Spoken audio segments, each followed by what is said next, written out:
Fire for your mind. The Kosher Clinician.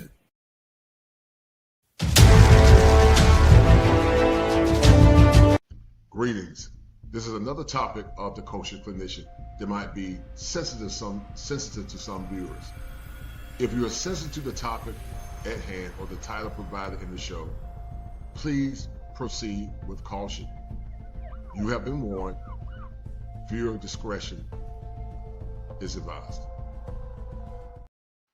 Because when you look at it, you see this this man posting this image, and when you look at it, he has a rifle on his back, a gun to his side, and he's looking at a mirror, and the mirror there has a demon staring at him. Mirror of himself, he's saying. And here's what the translation of what is on there. It's almost like a mix of languages, acrylic stuff, but here's what it has to say. You also alluded to the spiritual battle that we are in. Yeah. And anybody has a problem with the devil, with the demonic, I would encourage them to read M. Scott Peck, the great Connecticut psychiatrist book, People of the Lie. Amazing book. Isn't it? And I think he does an incredible job pointing out, if you look at the My Lai massacre and you walk away saying, oh, that was just human beings messing up, you're out of touch with reality, bud. There is a spiritual force of evil that is at work in the My Lai massacre. Acting on people from outside and influencing their behavior. That's exactly right. Some of the stuff that was going through his mind, you're going to, I believe, agree wholeheartedly with this. And Joe, this is somebody, Robert Westerman, who legally had his name changed to Robin Westerman when he was 17 years old, which means what? It means that a parent help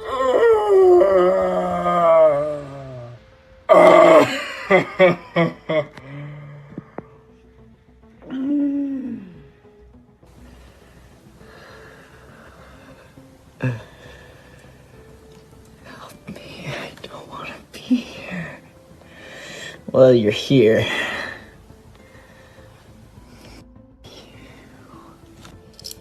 Oh yeah, check, I got my shirt. Gague. Better than the best. I got my Minnesota patch.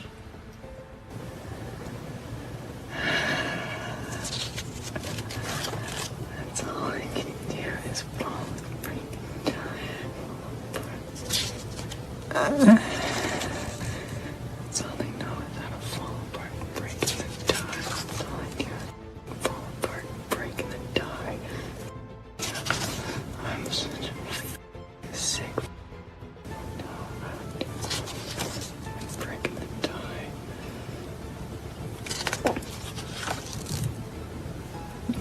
Nice.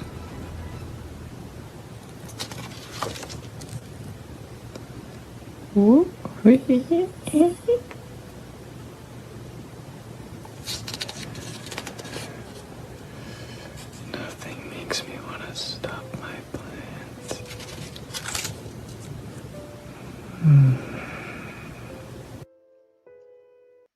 Was off, but I was a kid. How would I know, like, what to do? In the 7th grade, Josefina Sanchez says she struck up a friendship with the boy she knew as Robert Westerman, but that friendship was short-lived. He would put up his hand and say, like, praise Hitler. That sort of unusual and disturbing behavior was on full display in a series of videos investigators say Westerman scheduled to post on YouTube. The videos show ammo, magazines, and guns with the names of other mass shooters. The videos also include this manifesto and says in part, I'm tired of the pain this world gives out, adding that I've wanted this for so long. I am not well. I am not right. Where do you think that's coming from?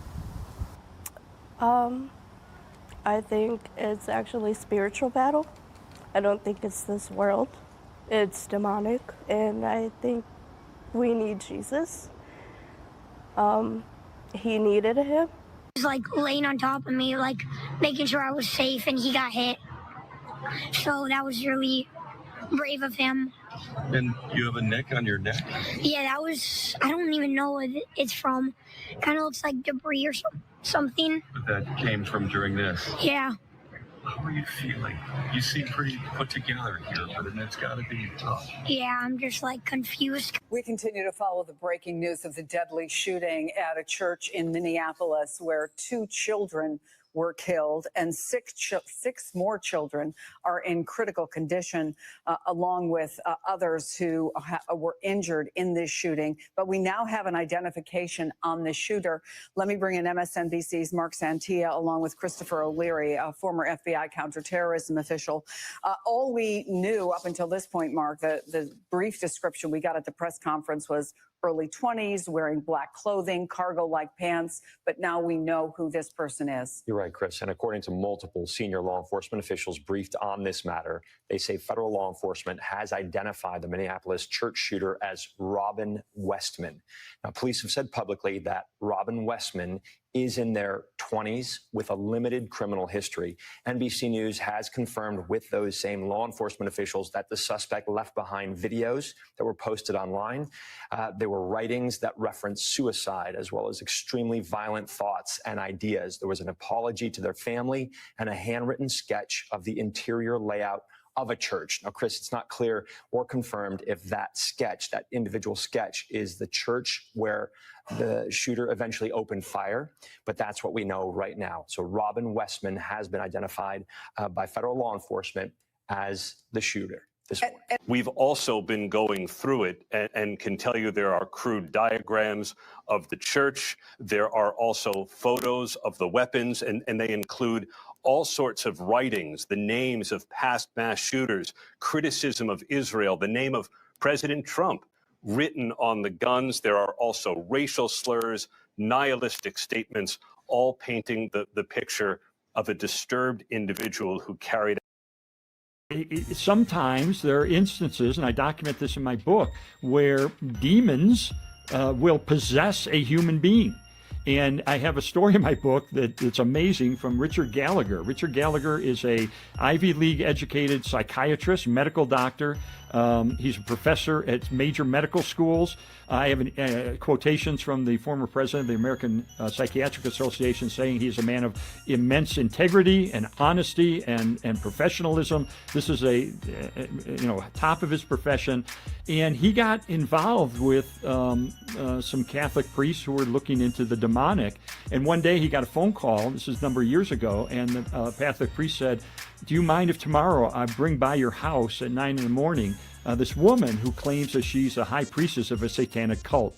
Would you examine her as a psychiatrist and give me your opinion? Is she authentically possessed by demons, or is she mentally ill or whatever?" Did you know one of the top psychiatrists in America claims he witnessed real demonic possession? His name is Dr. Richard Gallagher, a Yale-trained, board-certified psychiatrist who taught at Columbia and New York Medical College. Not some back-alley ghost hunter, a serious academic. He was once asked by a Catholic priest to evaluate a woman who called herself the Queen of Satan. The night before their first meeting, Gallagher's 2 calm, docile cats suddenly attacked each other in a violent frenzy, something they had never done before. The very next day, when Gallagher walked into the room, this woman looked him straight in the eye and smirked. "How did you like the cats last night?" How could she have known? If he were telling the truth, he wouldn't have told us. Unless, of course, he knew you wouldn't believe the truth, even if he told us. Oh, and if you enjoy edgy content like this, please hit the like, follow, and share for more great content. Gallagher says she also demonstrated hidden knowledge about people's lives, spoken languages she never studied, witnessed levitation, and exhibited things no psychiatric disorder could explain. He wrote all this down in his book, Demonic Foes. Skeptics can laugh and say, that never happened. But remember, this isn't coming from a gullible fanatic, it's coming from a highly respected psychiatrist who put his career and reputation on the line to tell the truth. Dr. Gallagher once said, "I don't believe in this stuff because I'm Catholic. I try to follow the evidence." It's clear that he was a psychiatrist before he was a Catholic, and that he wasn't trying to be biased simply because his Catholic faith was his paradigm over naturalism. But as Scripture already warned us, we wrestle not against flesh and blood, but against spiritual forces of evil in the heavenly realms.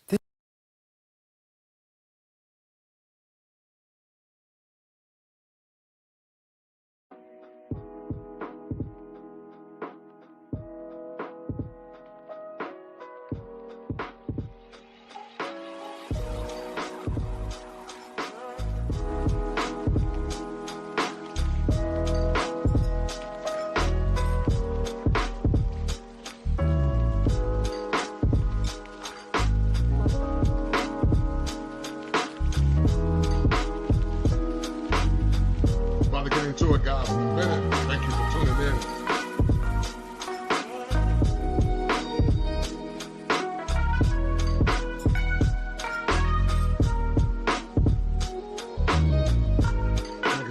Bringing to you live once again from the greatest state in the Union, the Tar Heel State, where the topography is serene, pristine, and verdant green, where every day is Father's Day, and where manhood is part Thank you for everyone for tuning in, guys. We're going to get into it in a minute. As men, we don't agree on all things or ideologies, but tonight we come together as allies of a common cause. Salute to XL Pro. Salute to for sure and everybody that are watching it. We'll have a good show, guys, today. Share the stream. For your mind. But before I drop that fire, let's explore why we are doing the Manhood Chronicles. All right, guys, if you can hear me, hit one, guys. If you can hear me loud and clear, we're about to get into this show, guys, in a minute. If I'm clear, guys, hit one, please. We're going to get deep into this show. Guys, it took a lot of time to put this show together. I got to stop doing these long edits, man. It took hours. I don't know why I keep doing this. I don't know why I keep doing it, man. I don't know if I'm slow, but I keep putting these long shows together, doing all these edits and whatnot, and I got to get more consistent. More consistent with trying to condense this stuff, man. But guys, if you like what I'm doing, guys, hit the like button. Hit the like button if you like what I'm doing. Share the stream, guys. It's going to be a very controversial show, and it's controversial for a myriad of reasons, because when you talk about the dark side and demonology, it makes people afraid. But the purpose is not to talk about that. It's to more or less bring clarity to the current world that we live in, and abnormalities and the paranormal that you're going to be seeing more of. This show more or less talks about the deranged man by the name of Robert Westerman that took the lives of many children, took the lives, desecrated things that are sacred to those of faith, especially Christians. And we're going to talk about the stages of possession, but also we're going to talk about Dr. Robert Gallagher, who is a Princeton-trained psychiatrist, a well-renowned man, and how while these cases of possession are not high, it's real. The spirit world is real. The spirit world is probably more realer than the physical world. Some don't believe it. I know some don't, but we are in the latter part of the last days. I know people mock and laugh and said, I've been hearing this since my grandmom time, but we are in the last days, the latter part of the last days. And one of the things that I think a lot of therapists struggle with is when we try to rule out from a clinical perspective those abnormalities that could be demonic versus mental illness. Sometimes mental illness look like demon possession, and sometimes demon possession looks like mental illness. And so unless you are highly trained and know what to look for, sometimes it's hard to decipher the two. But we're going to talk about the stages of demonic possession. We're going to talk about how demonic spirits play in trauma, but also they play in rebellion. This man was sick. This man by the name of Robert Westerman was sick. He was crying out for help, but at the same time, he allowed himself to be manipulated by the devil. And once again, science does not always understand the spirit world. We call it the phenomenological argument, because many times science look at things through what's called materialism or empiricism, but science does not always understand the spirit world. The spirit world is very real. And some of you will find out sooner or later once you leave this planet. But Robert Westerman was wicked. He was a broken man. Robert Westerman went through a lot of trauma. Robert Westerman, sadly, in my opinion, didn't get the proper guidance.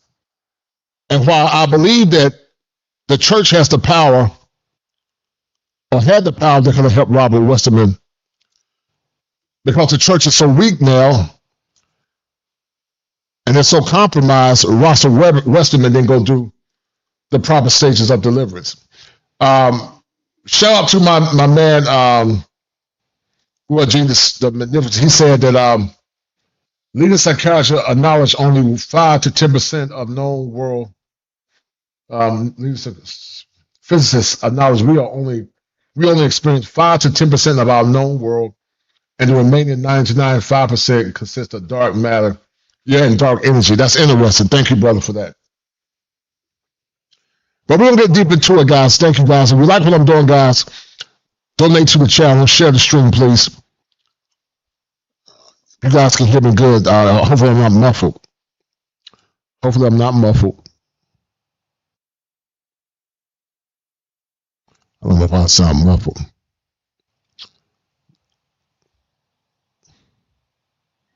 Guys, if I'm loud and clear, please hit one again. I just want to make sure I'm clear. You guys can hear me clear and it's not muffled.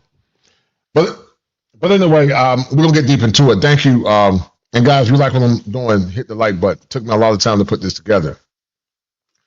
But once again, guys, for those that are tuning in, this is a very serious topic. And viewer discretion is advised. Greetings. This is another topic of the kosher clinician that might be sensitive to some viewers. If you are sensitive to the topic at hand or the title provided in the show, please proceed with caution. You have been warned. Viewer discretion is advised. All right, guys, let's get into it. And let's go back and recap this guy. I want you guys to listen to the cracking in his voice, the cracking overall, but also the demonic disposition of this guy, Robert Westerman.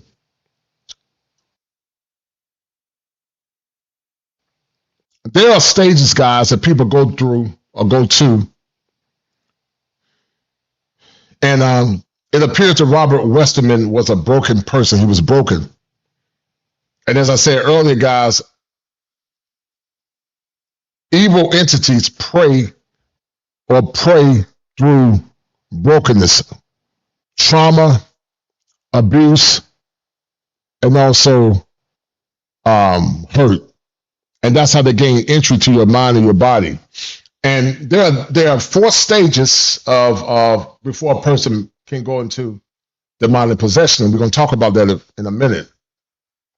But I know this topic is weird, and it's weird for me to even talk about. But when I heard this young man, the way he acted, and some of his machinations and the vacillation between his voice, it's like he was possessed. He knew he was possessed. It's like he wanted to get out of it, but he didn't have the power. So it's like the spirit had took over him. And you're going to see more of that. Some of the women, guys, that you're dealing with, if they're not fully demonic possessed, they have been oppressed by spirits. Some of the men that you ladies are dealing with have been oppressed or suppressed by demonic spirits. This stuff is real. And as we get closer to the end times, it's going to increase. It's going to increase. And Dr. Robert Gallagher, I believe a Princeton or Harvard trained psychiatrist, is going to prove my point. These topics are controversial because, once again, the clinical world don't really understand spirituality. There was a pseudo doctor by the name of Dr. Robert Casey. He was not a true doctor, but he did allow spirits to come into his body and give him enlightened knowledge. Carl Jung talked about shallow work. I'm not necessarily a proponent of shallow work. There's a malignant side of shallow work, and there's a benign side. But there are parts of shallow work that ties into the occult or divination. And I used to talk about shallow work a lot. And so philosophically, one could argue it makes some sense. But because it ties to the esoteric, then you have to be very careful. You have to be careful. So what was wrong with Robert Westerman? We're going to get into it in a minute, guys. Let's look at this clip, and y'all tell me what y'all think.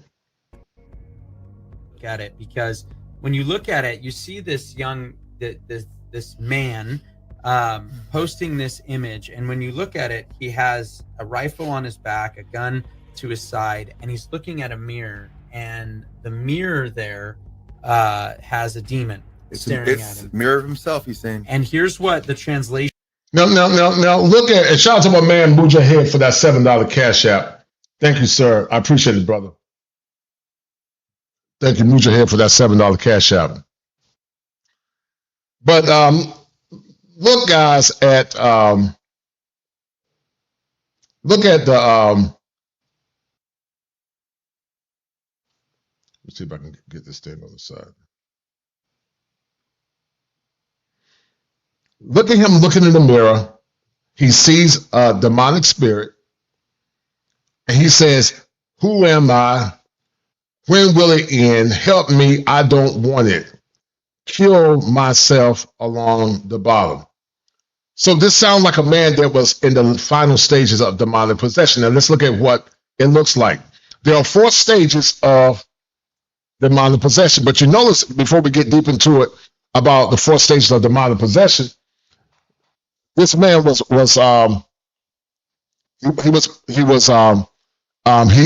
massacred 17 people, shot 17 people. He deleted 2. And he has a lot of anger towards Christians. And I always wonder, if Christ is not truly the Son of God, then why so many people have so much anger towards Yeshua. They don't attack Muslims. They don't attack, we know why they don't attack Muslims, but they don't attack Jews. They don't attack nobody else. The only faith they attack is Christianity. And that brings me to the belief that they know that Christianity, even though they are fakes in Christianity, even though they are apostates, even though they are charlatans in Christianity, I believe they know that Jesus is the real deal. But this is perplexing, guys, to say the least, because 17 people lost their lives and 2 kids, 17 were injured and 2 lost their lives. And as you're seeing the man where his voice is vacillating between, it's almost like he has something speaking through him. And I don't believe this was mental illness. I believe this was the class 4 demonic possession. I really believe that. And you're going to see it, guys, in a minute. Hold tight. We're going to get into it. Of what is on there. It's almost like a mix of languages, acrylic stuff, but here's what it has to say. You also alluded to the spiritual battle that we are in. Yeah. And anybody has a problem with the devil, with the demonic, I would encourage. And you know what, guys? There are people that don't claim to be Christians, but I talk to people all the time, and they say something is wrong with the world. Some evil is going on. They can't explain it. Some of you that are listening, you feel the same thing that I feel, that something dark and evil is in the world. It's like a canopy of darkness that's encapsulating the current world that we live in. Up is down, down is up, right is wrong, and wrong is right. We live in an upside down world, a world that don't care about anything but hedonism, a world where people have grown cold, a world where people don't look out for one another anymore. Everybody, mostly it's me, myself, and I. And so there becomes a great collide when there's a collide between science, faith, and also which one is actually right. And I will argue they both have merits. I think spirituality actually complements science. But because we live in a world that don't believe in the spirit realm, or actually, witchcraft is on the rise. Dabbling into smudge and crystals and all that other stuff is on the rise. And Robert Westerman, like so many that are of different beliefs, him being part of the alphabet community that mocked those Christians and deleted those Christians at that Christian school. He had this man, Robert Westerman, this alphabet made racial slurs probably towards black people. And so I believe this man, Robert Westerman, was in stage 4 demonic possession.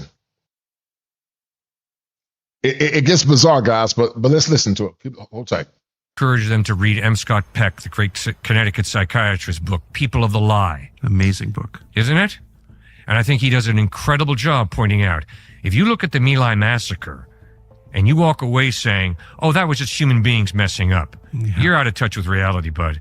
There is a spiritual force of evil that is at work in the My Lai massacre. Acting on people from outside and influencing their behavior. That's exactly right. Some of the stuff that was going through his mind, you're going to, I believe, agree wholeheartedly with this. And Joe, this is somebody, Robert Westerman, who legally had his name changed to Robin. So you can see, guys, this guy was alphabet. He made racial slurs before he took out those babies. And consistent with Baphomet, Baphomet is very androgynous. The Luciferian Baphomet is a half woman, half goat, half angel, half man, and it's all perversion of the patriarchal God, Elohim. And so you look at the confusion, guys. This man looks very deranged, looks very twisted. Westman, when he was 17 years old, which means what? It means that a parent. The guys, listen to this. This gets sort of creepy. When the demon was in the Garden of Gethsemane, and the demonic man, he actually cried out. When Jesus saw the man that was demonic possessed, he cried out and said, please don't come to persecute us before our time. Many believe that demons are the fallen spirits of the Nephilim. And so a lot of this stuff that you see, if it's not stage 4 demonic possession, some of these people with mental illness, I'm not saying all, because some mental illness is biochemical, but some of it, people that have been truly traumatized many times can have demonic attachments. People talk about seeing shallow figures standing by their bed, sleep paralysis, feeling dark entities in their room.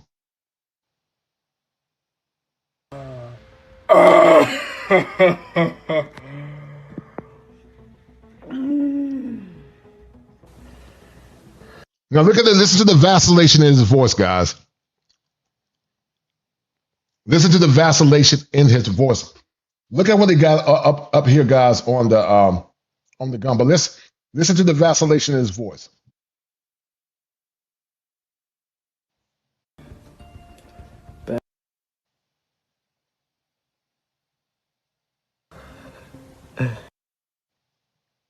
It's almost like something is speaking through him. He's aware of the entity that's speaking through him, but yet at the same time, he can't control it. So a person that's dealing with full stage demonic possession, they know it's there, but they can't control it. Look at all the things he got. Well, you're here. Look at all the things he got, guys, on this gun before he took these kids' lives out. Help me, I don't want to be here. So it's almost like he's saying, on one hand, help me, I don't want to be here, but at the same time, he's going back and forth with the demonic entity that's inside of him. Well, you're here. Now listen what the voice just said, well, you're here. It's like it's two people speaking through him. It's a battle of the will. When people go through full stage demonic possession, often before they're fully possessed, the spirit takes over them. This guy was talking in different languages, which is another sign of demonic possession. Levitating. Levitation is a sign. Superhuman strength.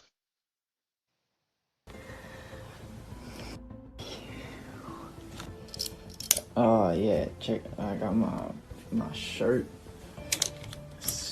Gazoo. better than the best. Got my Minnesota patch.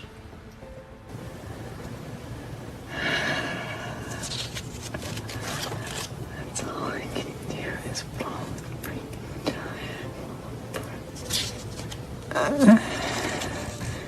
That's all they know is how to fall apart and break and then die. That's all I do.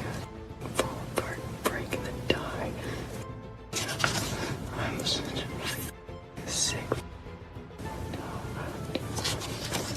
break and then die.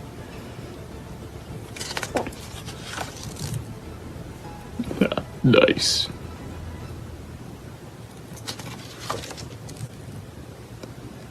How many of you guys hear his voice changing back and forth? Is that not bizarre? How many of you guys hear his voice vacillating back and forth? Don't you find that extremely bizarre?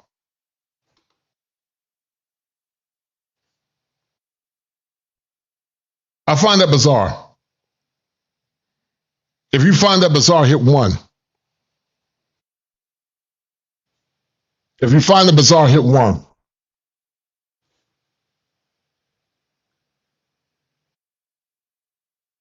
But once again, guys, this is a sign that some people actually go through what some people call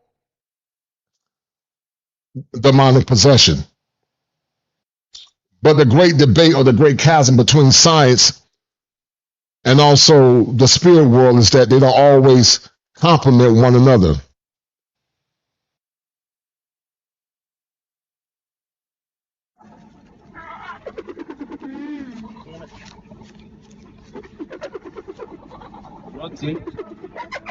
Let's go back it just a little.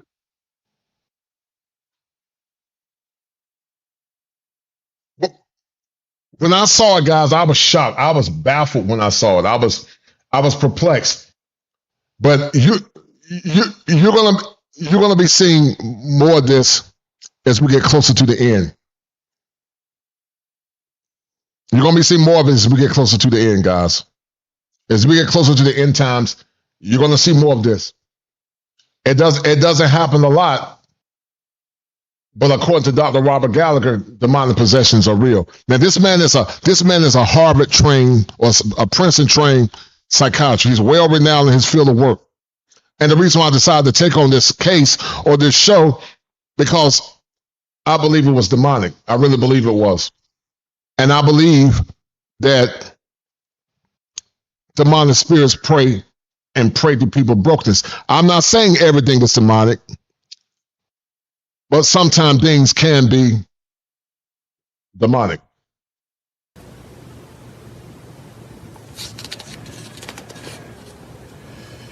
Nothing makes me want to stop my... Now listen what he said on the end.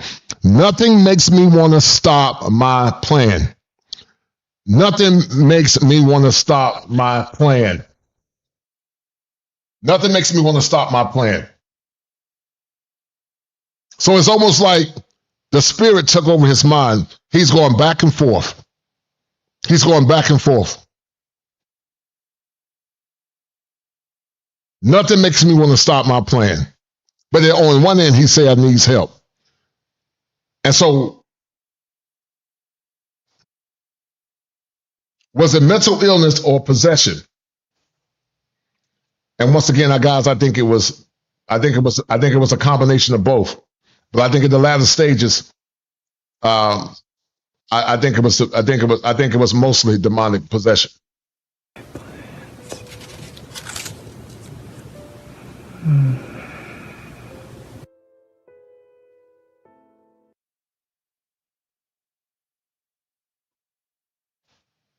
Now, when you guys hear this, y'all tell me what y'all hear in the comments. Guys, hit the like button, donate to the channel if you like what I'm doing. It took me hours to put this show together. And guys, that's why I don't like doing shows like this, because people don't want to listen to it because it's controversial, or I don't know if it's scary. I don't know. I'm not trying to make it scary, but I'm just trying to give you insight to what's called the phenomenological argument. And maybe it's too advanced. I don't know. I try to stay away, guys, from goofy content. I don't mind doing stuff like this, but sadly, in YouTube, only sensational media garners a lot of attention. But was it mental illness or demonic possession?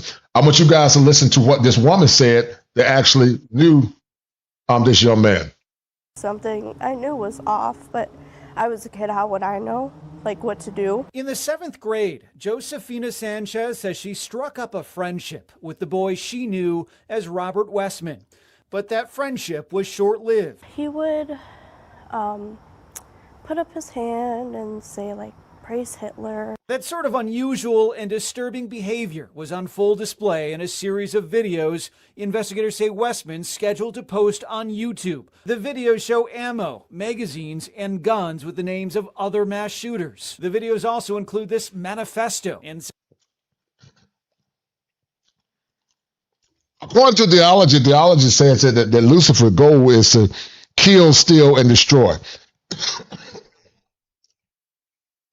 Kill, steal, and destroy.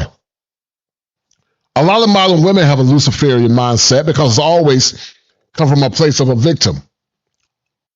But some of these predatory men also have a Luciferian mindset. Says in part, I'm tired of the pain this world gives out, adding that I've wanted this for so long. I am not well. I am not right. Where do you think that's coming from? I think it's actually spiritual battle. I don't think it's this world. It's demonic. And you're right, Mujahid. It does take courage, and sometimes it's. I'm not trying to be controversial. It goes against what people want to hear. It's almost like I'm fighting against myself, but I'm doing this because I do believe in the spirit world, and I'm trying to look at the two dimensions between mental illness, but also something that could be seen as demonic. And I think we need Jesus. He needed him. He was laying on top of me, making sure I was safe, and he got hit. So that was really brave of him. And you have a nick on your neck? Yeah, that was, I don't even know what it's from. Kind of looks like debris or something. But that came from during this? Yeah. How are you feeling? You seem pretty put together here, but it's got to be tough. Yeah, I'm just confused. We continue to follow the breaking news of the deadly shooting at a church in Minneapolis where 2 children were killed and six more children are in critical condition, along with others who were injured in this shooting. But we now have an identification on the shooter. Let me bring in MSNBC's Mark Santia along with Christopher O'Leary, a former FBI counterterrorism official. All we knew up until this point, Mark, the brief description we got at the press conference was early 20s, wearing black clothing, cargo-like pants, but now we know who this person is. You're right, Chris. And according to multiple senior law enforcement officials briefed on this matter, they say federal law enforcement has identified the Minneapolis church shooter as Robert Westerman. Now, police have said publicly that Robert Westerman is in their 20s with a limited criminal history. NBC News has confirmed with those same law enforcement officials that the suspect left behind videos that were posted online. There were writings that referenced suicide, as well as extremely violent thoughts and ideas. There was an apology to their family and a handwritten sketch of the interior layout of a church. Now, Chris, it's not clear or confirmed if that sketch, that individual sketch, is the church where the shooter eventually opened fire, but that's what we know right now. So Robert Westerman has been identified by federal law enforcement as the shooter. We've also been going through it and can tell you there are crude diagrams of the church. There are also photos of the weapons, and they include all sorts of writings, the names of past mass shooters. I will ask you guys a question, and I want your honest opinion. I want your honest opinion. Do you believe that demonic possession is real? Or do you think it's mental illness, or do you think it's a combination of both, or it can be a combination of both? The four that are watching, what do you guys think?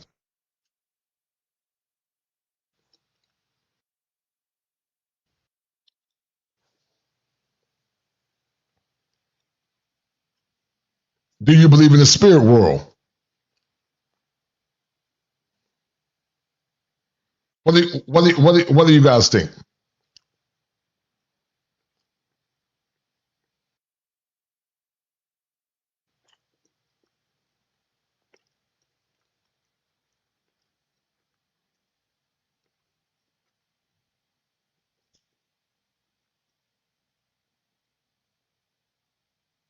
That's interesting.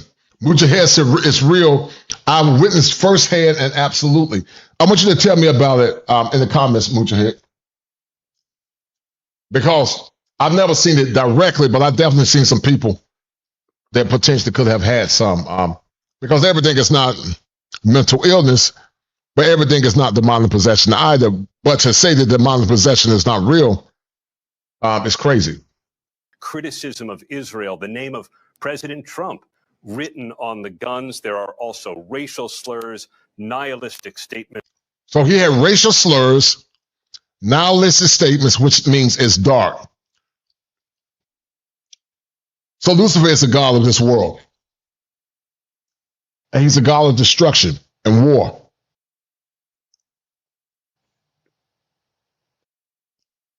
And I believe that this young man was demonic possessed. I think he was in stage 4 demonic possession. I believe that. If it wasn't in stage 4, he was vacillating between stage 4 and stage 3. All painting the picture of a disturbed individual who carried.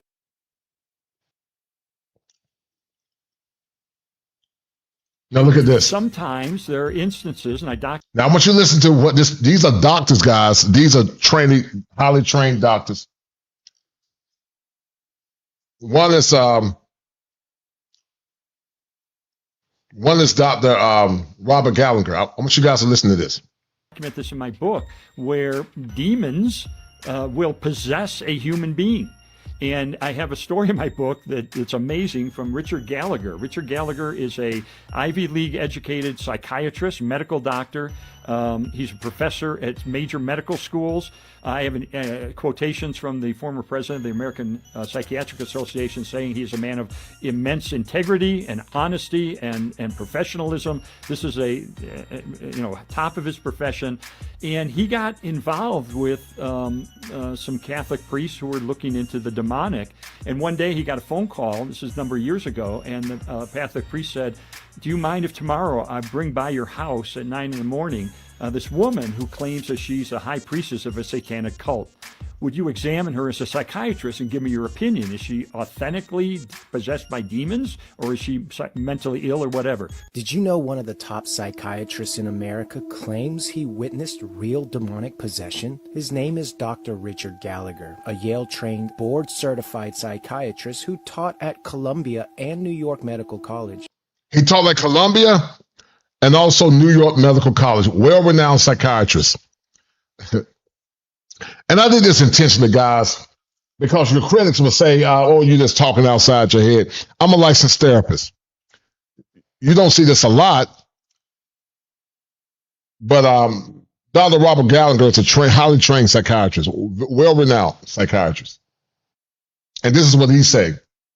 Not some back alley ghost hunter, a serious academic. He was once asked by Catholic priests to evaluate a woman who called herself the Queen of Satan. The night before their first meeting, Gallagher's two calm, docile cats suddenly attacked each other in a violent frenzy, something they had never done before. The very next day, when Gallagher walked into the room, this woman looked him straight in the eye and smirked. "How did you like the cats last night?" How could you... Now listen.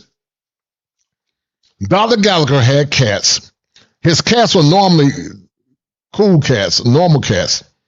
But the night before, or the day before he met this woman that was into Ouija boards and crystals and demonically possessed, the cats attacked themselves. Demons have what's called advanced knowledge. And listen to what she said. How did you like that with the cats? They have advanced knowledge. And I'm not doing this stuff to scare nobody, guys, because I don't even like covering stuff like this. But when I saw Robert Westerman, I said something's demonic about this dude, guys. That's last night. How could she have known? If he were telling the truth, he wouldn't have told us. Unless, of course, he knew you. Hold on a minute.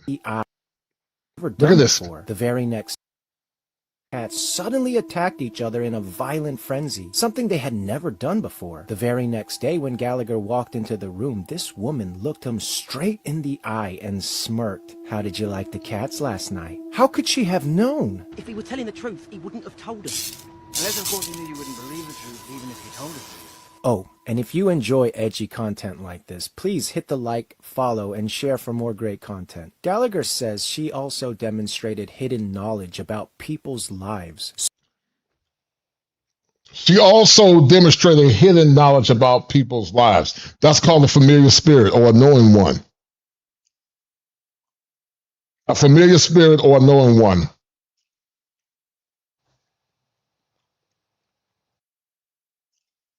A familiar spirit or a knowing one. People that said their grandmama died and they saw their grandmama, that wasn't your grandmama, that was a familiar spirit. Because the dead has no knowledge of the living for the most part. Bashir said that I've always been afraid of Ouija boards. I've seen friends in high school play with them, but I was too skeptical. It's real, dear. And you did right not to play with it. Because Ouija boards, that's another sign of the occult. It's divination. The divination means to go into the unknown. The word occult comes from the word oculus, which means to look within. And so the Most High told human beings not to go into that or get the gnosis, which is knowledge, because it can lead you to the dark side. Spoken languages she never studied, witnessed levitation, and exhibited things no psychiatric disorder could explain. He wrote all this down in his book, Demonic Foes. Skeptics can laugh and say, that never happened. But remember, this isn't coming from a gullible fanatic, it's coming from a highly respected psychiatrist who put his career and reputation on the line to tell the truth. Dr. Gallagher once said, I don't believe in this stuff because I'm Catholic. I try to follow the evidence. It's clear that he was a psychiatrist before he was a Catholic, and that he wasn't trying to be biased simply because his Catholic faith was his paradigm over naturalism. But as Scripture already warned us, we wrestle not against flesh and blood, but against spiritual forces of evil in the heavenly realms. All right.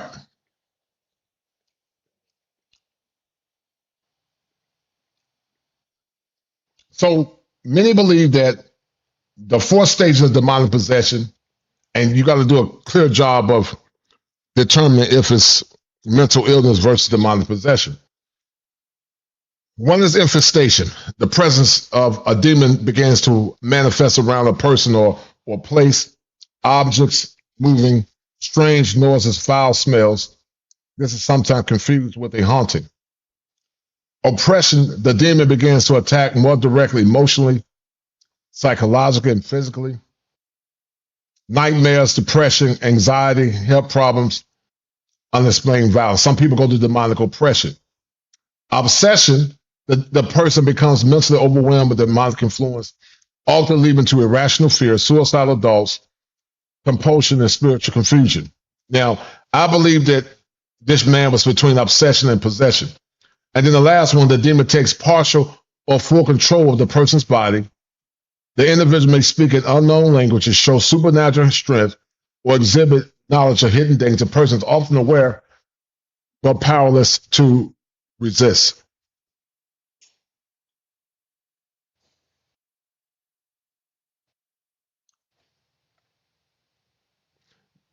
Now, Mujahid, you said you've experienced it. Do you mind sharing what you've experienced?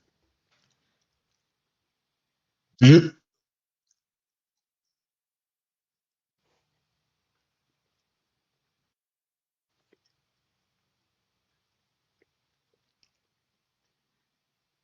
Because this is interesting to say the least. Now, this is something by, I'm going to show you guys something real quick.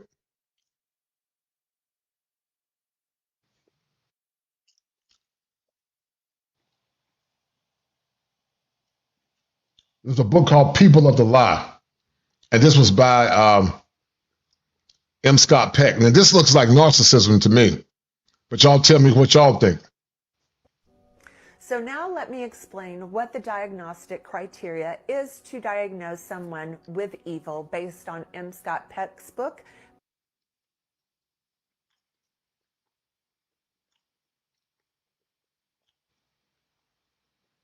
Diagnostic criteria is someone with evil based on M. Scott Peck's book, People of the Lie. He explains that human evil should be identified and diagnosed by the following 10 characteristics and traits. Number 1, consistently self-deceiving with the intent of avoiding guilt and maintaining a self-image of people that have narcissistic traits have a hard time looking at themselves, or those that are full-blown narcissistic have a hard time taking ownership or looking at themselves. Lucifer is like that. He's the prime example of the dark triad traits: Machiavellianism, psychopathy, and narcissism. Perfection. Number 2, deceives others as a consequence of their own self-deception.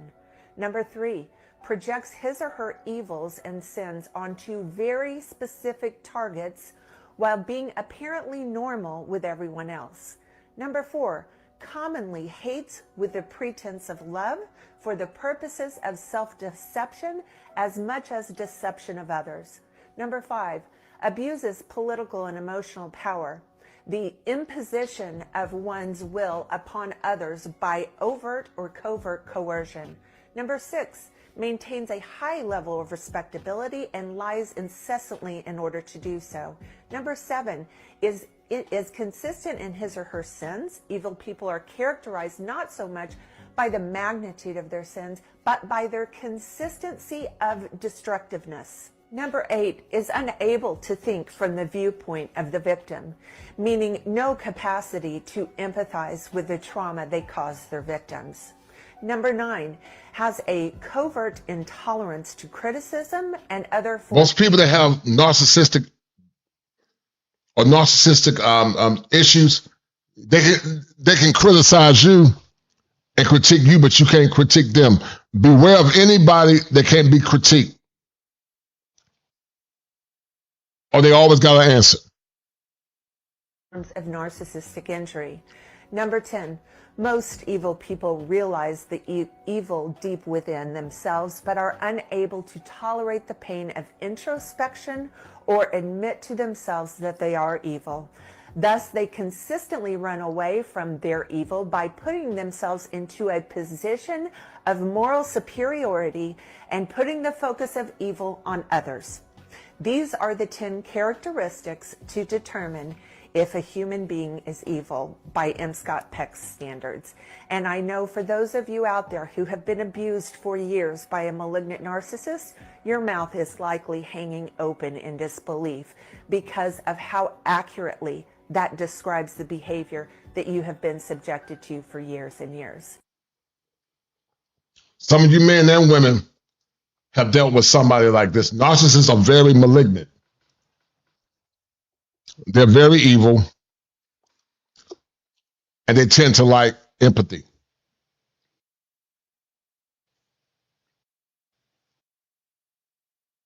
They tend to like empathy. And so, guys, I gave you, from a clinical and also from a scientific perspective, or more or less a spiritual perspective of what could be going on.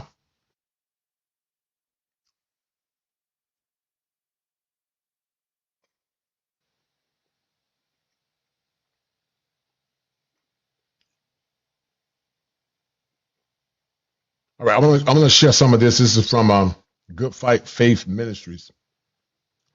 But before we look into that,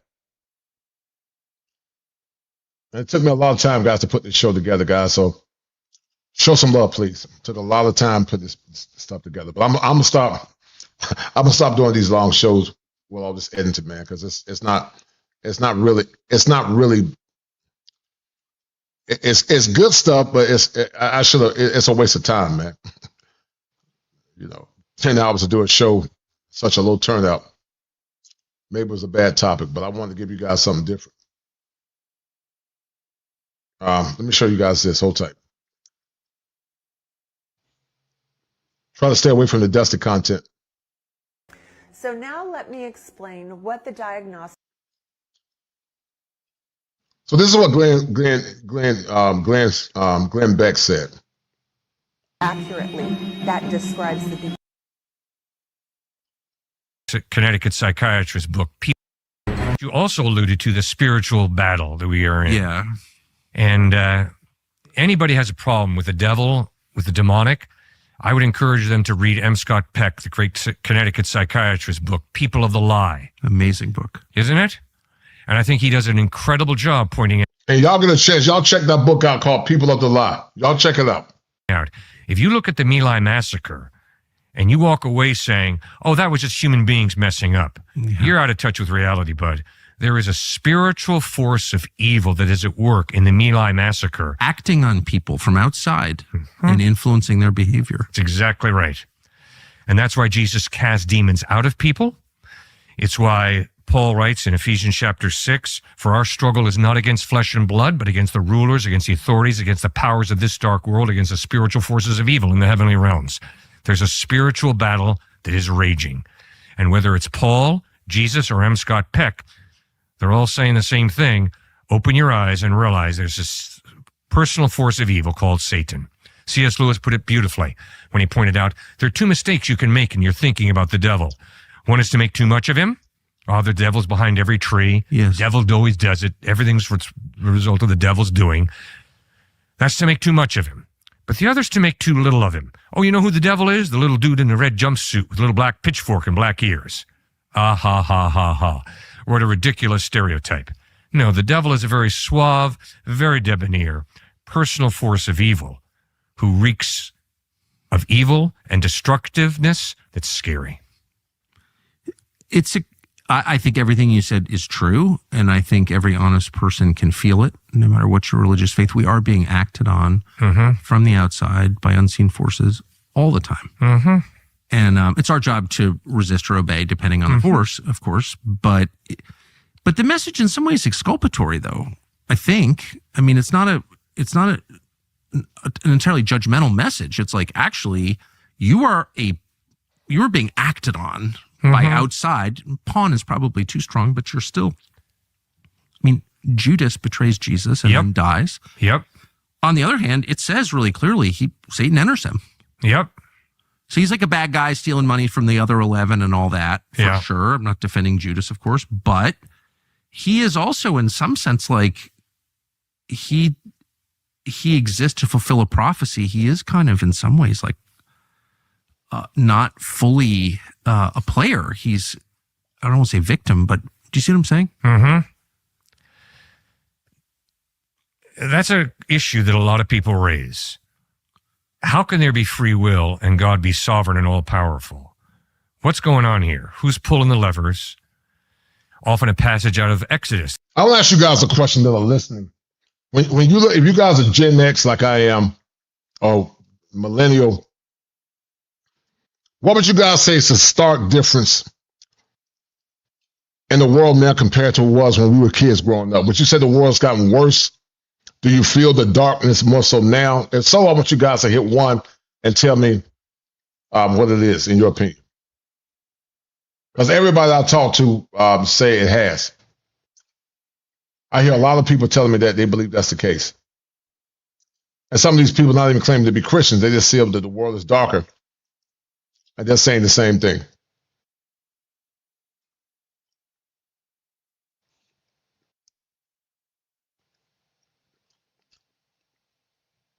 Right. That's brought up is the Lord hardened Pharaoh's heart. So did Pharaoh really have a choice in the matter? 6 times before we read in Exodus, the Lord hardened Pharaoh's heart. We read Pharaoh hardened his heart. Yes. No, that's right. So I think we got to be careful with this one. Yes, God is all powerful, but I agree with C.S. Lewis that God chose to partially limit his power by giving us a free will. If I haul back, slap you in the face, and then say, oh, Tucker, God made me do it. You know I'm a con artist. I'm a hypocrite. I'm a liar. God gave me a hand. He gave me the hand to respect you, to love you. But because he gave me a free will, I can roll this hand into a fist. Now I want to show you guys. Let me drop this down for a minute. But with Glenn Beck, they do believe that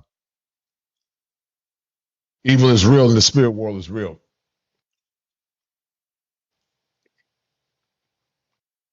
Now, one of the things that I find perplexing is that it's always the attack on Christians and fair use. And as I said earlier, guys, I think we all know why they attack Christianity, because I believe that Christianity is real. In spite of apostate Christianity and preachers manipulating and using the gospel for profit and gain, the veracity of Christianity is not minimized based on the adherents that use it for evil.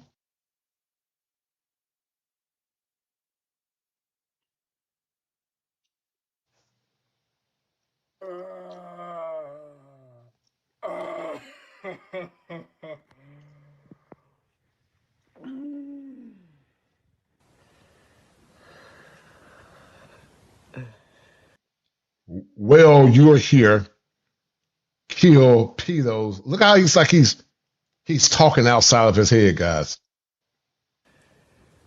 Help me, I don't want to be here. Well, you're here.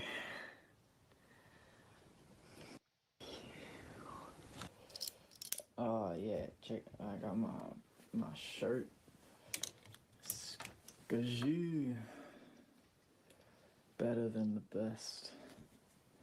I got my Minnesota patch.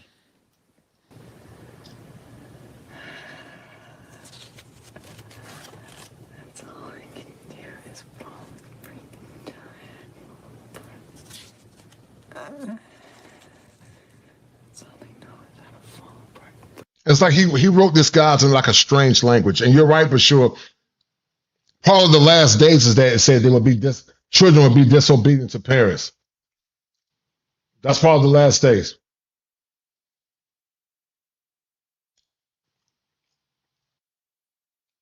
And you're seeing it. You're seeing it manifest right before your eyes.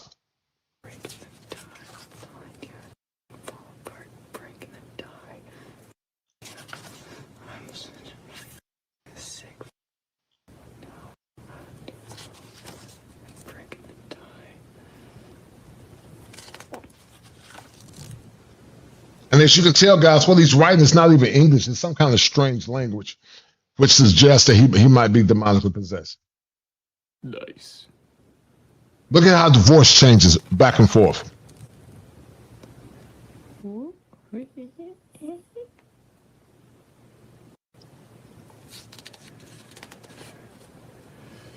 And somehow, guys, those in the liberal media try to minimize what he did to those Christian Catholic kids, those kids that was in that Christian school. But imagine if a Christian had went and deleted several transgenders.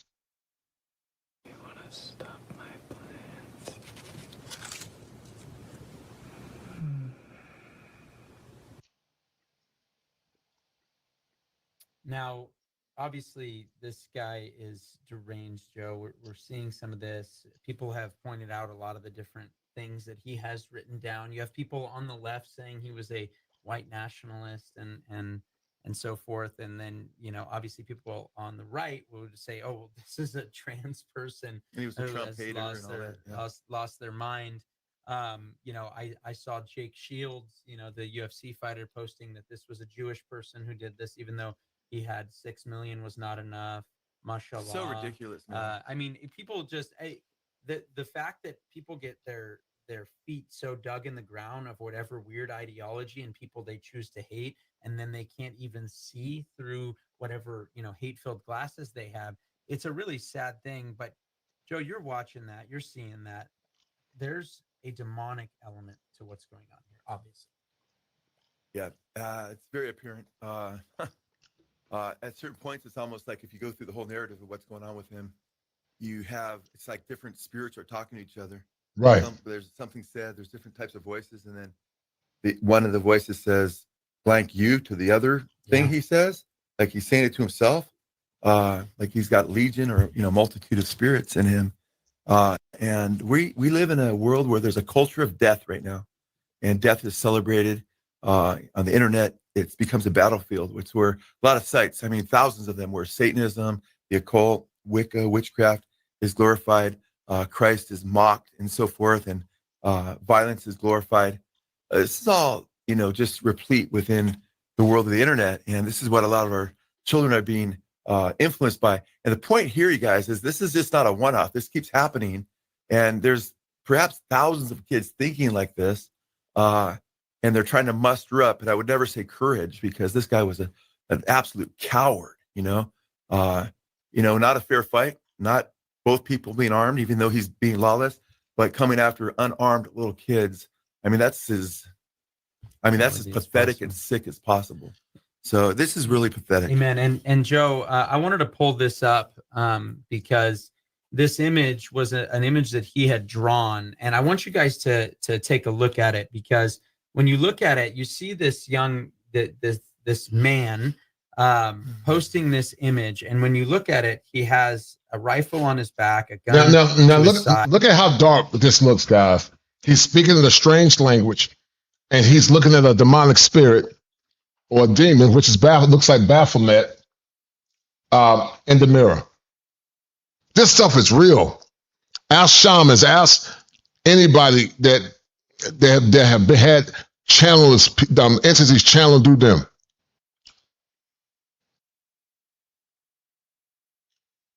Sometimes people that have extreme mental illness are actually going through some stages of demonic possession. That's why, as a therapist, we look at things to what's called biopsycho, social, spiritual. Some of you got objects in your house that might be attracting something demonic in your home. But once again, the school of science don't always agree with spirituality. And that's why we call it the phenomenological argument. And he's looking at a mirror, and the mirror there has a demon staring at him. It's a mirror of himself, he's saying. And here's what the translation of what is on there. It's almost like a mix of languages, acrylic stuff. But here's what it has to say. Who am I? When will it end? Help me. I don't want it. And then off, myself, which is along the bottom of the page there. And Joe, you see this person writing this, and you see the demonic nature behind all of this. I mean, I don't think you can really get around that. Someone's like, I don't know how demonic it was. I've heard demonic. Guys, look at what's going on there, and look at what the ultimate end was. You have Jesus being one that would say, do not hinder the children from coming to me, for theirs is the kingdom of God. And you have the enemy absolutely taking shots at little children and taking the life of an 8 and 10-year-old. I mean, Joe, I don't know if you don't think that's demonic. I don't know what really is. Someone who knew him, I was reading her interview today, and she said that it's demonic. And she said, when I first encountered him, she said there was something really off that she could never get out of her memory, and how demonic he was. But just don't have to take it from the words of others. He himself says, I'm demonic, in the narrative. I mean, when he speaks and so forth, he says he's demonic, and he draws a mirror picture of himself, and it's the devil. Yet we're going to ignore the spiritual war. That's why our nation's in trouble. That's why so much the world is in trouble. The Bible talks about the world being lost and under the prince and the power of the air, and even many people involved. And what people don't understand, this is going to only increase as we get closer to the end. Bashir said that when my husband bought the house that we live in, he said that he has prayed over the house. Our house is a home of peace, love, and blessings from the Most High. And I do agree. I definitely agree with praying over your house. 100%, sister. 100%. I definitely agree. And as you guys have, if you followed our channel for very long, if you've seen our videos like Hollywood's War on God, or they sold their souls for rock and roll, you recognize, it's beyond a shadow of doubt that so many influential people, many of the most influential world, are influenced by demonic entities. They're the rulers of the darkness of this world. But you have him not only calling himself demonic, putting a picture of himself up in a mirror as to what he sees. You also have him drawing a picture, or putting a picture, I should say, of Jesus up for like target practice, up above his target. Antichrist, pro-Satan. And now look at this wickedness. And even though we don't know the image of what Christ really looks like, never Muslim, they will never disrespect Islam because they know what Muslims will do to them. But it's always Jesus, never Buddha, never Shiva. No other faith gets mocked and disrespected like Christianity. And once again, that proves that what I believe, that they know and understand that Christ is the Messiah. Yeshua HaMashiach. Always mocking God. Always mocking him. But we'll never do this to somebody else's faith. Pro-death, but you can see how lost he is. And a lot of this is the fault of, we've got to put this fault of those who hate God, who are antichrist, those in the media, those in journal, not only in journalism, those. And that goes back to what Bashur and also Mujahid said. You guys both said the media, and I agree with you guys. Because prior to the advent of TV, the word television means to transport a vision. That's what television means. Prior to the advent of TV, people can teleport a vision. The word channel is synonymous to a person being channeled by a demonic spirit. So when you start transporting a vision to multiple people, that's how you influence them. You might say, what do you mean by that? Well, according to theologians said that Lucifer is the prince and he's the power of the air. What is the power of the air? It's airways. So you guys are correct. He transferred his dark knowledge and power through the airways. And he does it through the media. He does it through Facebook, Instagram. He does it through television. And that's why the world is so wicked and dark. That's why narcissism or narcissistic traits are rising in a lot of women because of social media, delusion. In academia, who promote a godless society. When you remove God from society, you can't really have any objective morals. When the state becomes the answer, then it's just a whim. It's just about not getting caught. It's whatever I feel. Everybody does what's right in their own eyes. And the Bible says there's a way that seems that's right, but in the end, it leads to death. So this is one of the bigger concerns that we ought to have is that this guy is overrun by demonic entities. And we have the answer, because we have Christ. And as we look at it a little bit more in a little bit, I'm going to encourage you guys, and I'm sure Chad will as well, if you're parents, if you're young people, we're going to talk about, what to look for. Because there's ticking time bombs all over the place. I did a message on ticking time bombs of how many young people are just being set up for a fall because the enemy is very, very real. And here we have all this evidence before us that this guy was totally demonic. And back to the whole, and I'll hand it over to you, Chad, because we're introducing another clip.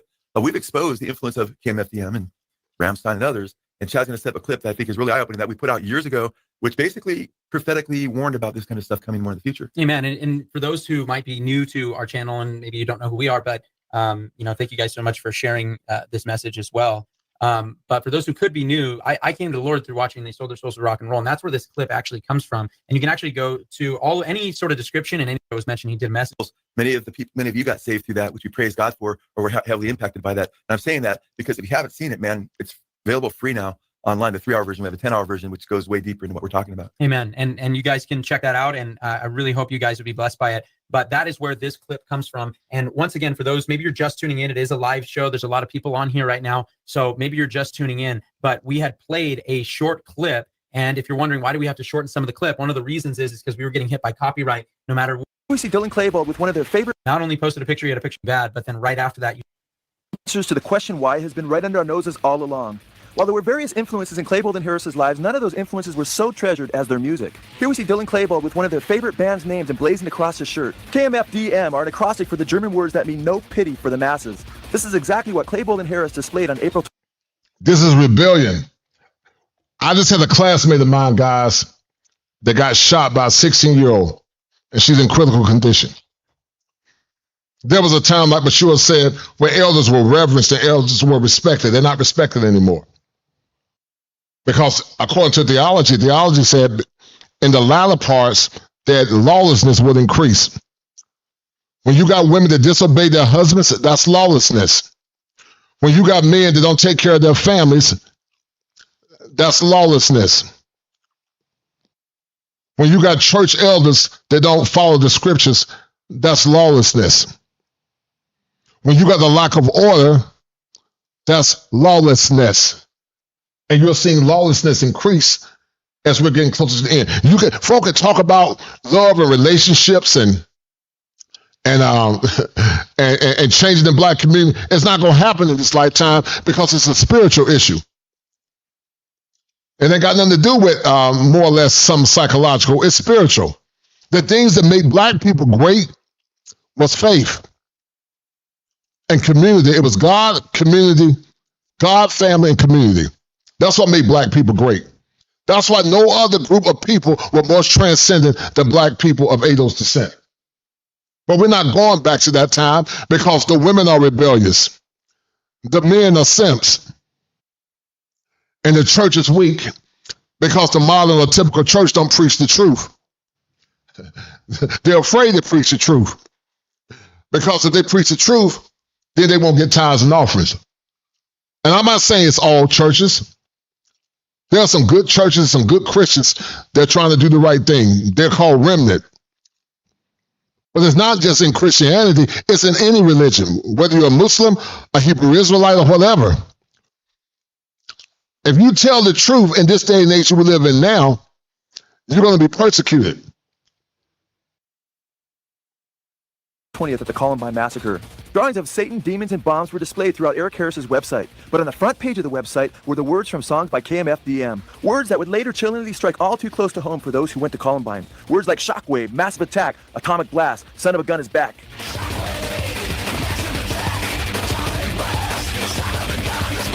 In one KMFDM song, they state, "Our records have stickers with a warning, because they're no good for kids. KMFDM forwards the ultimate sound, and a message from Satan if you turn it around." Rolling Stone magazine understood the incredible power of music to influence people and culture, declaring, quote, "A song or an album can change your life. A great concert will change it on the spot." Klebold and Harris sought to conclude the nightmare at Columbine by blowing themselves to hell with their shotguns, words also found in KMFDM's music. KMFDM, of course, was not the only destructive group that encouraged evil that Klebold and Harris were into. They were also into the German industrial band Rammstein. 2 members of Rammstein were thrown into jail after simulating male anal sex with an erupting phallus on stage. After being confronted with the news that 2 of their fans, Klebold and Harris, had murdered several people in the schoolyard, the MTV... And I agree with you, Mudgehead. I agree with you 100%. We're moving in the last days, and it's never going back. We are the last generation to live normal lives. I agree with you 1,000,000%, brother, 1,000,000%. It ain't never going back. The master teacher said, you can't take new wine and put it into old wineskin. That means you got to change the wineskin before you can put wine into it. You got folks now that want to put wine, new wine, into old wineskins. The wineskin is damaged. Most of these women there are not worthy of being wise, white or black. It's not a black woman issue. It's an American woman issue. And sadly, a strong amount of men there are simps. They don't stand on anything. They're weak. And they create the same chaos that they complain about. News Gallery reported that Rammstein defended their lyrics by stating that there were no, quote, lyrical content that could have possibly influenced such behavior. They declared that their music was all about love in all of its shapes and variations. You be the judge. What you are now seeing is a song called Weiss's Flesh, all about not love, but about going into the schoolyard and killing other people. And this song, guys, led up to the Columbine Massacre. It led up to the Columbine Massacre. Led up to the Columbine Massacre.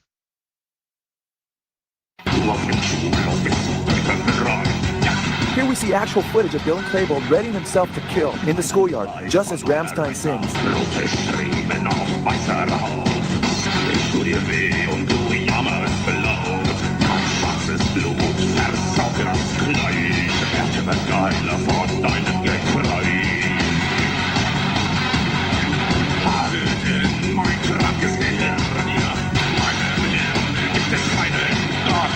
Students who knew Klebold and Harris claimed that they were also into the music of Marilyn Manson. Besides Satanism, drugs, homosexuality, self-mutilation, suicide, and murder, Manson's message is the destruction of Christianity. Manson said, "Hopefully I'll be remembered as the person who brought an end to Christianity." My fellow Americans, we will no longer be oppressed by the fascism of Christianity. And we will no longer be oppressed by the fascism of beauty. Because I see you all sitting out there. Look at this wicked fool. Imagine if they disrespected other people's faiths like they does Christianity. Imagine that. And that's why there's so much hatred towards it. Because Lucifer knows that Jesus is God, that he's the Messiah, that he's more than just a prophet, that he's the Son of God, the Messiah. That's why they hate him so much. That's why they hate anything that's a vestige of heteronormative masculinity. The Bible is the most red pill book ever written. The Bible is red pill because it talks about divine order. The Bible understands that the woman was manipulated through her rebellion.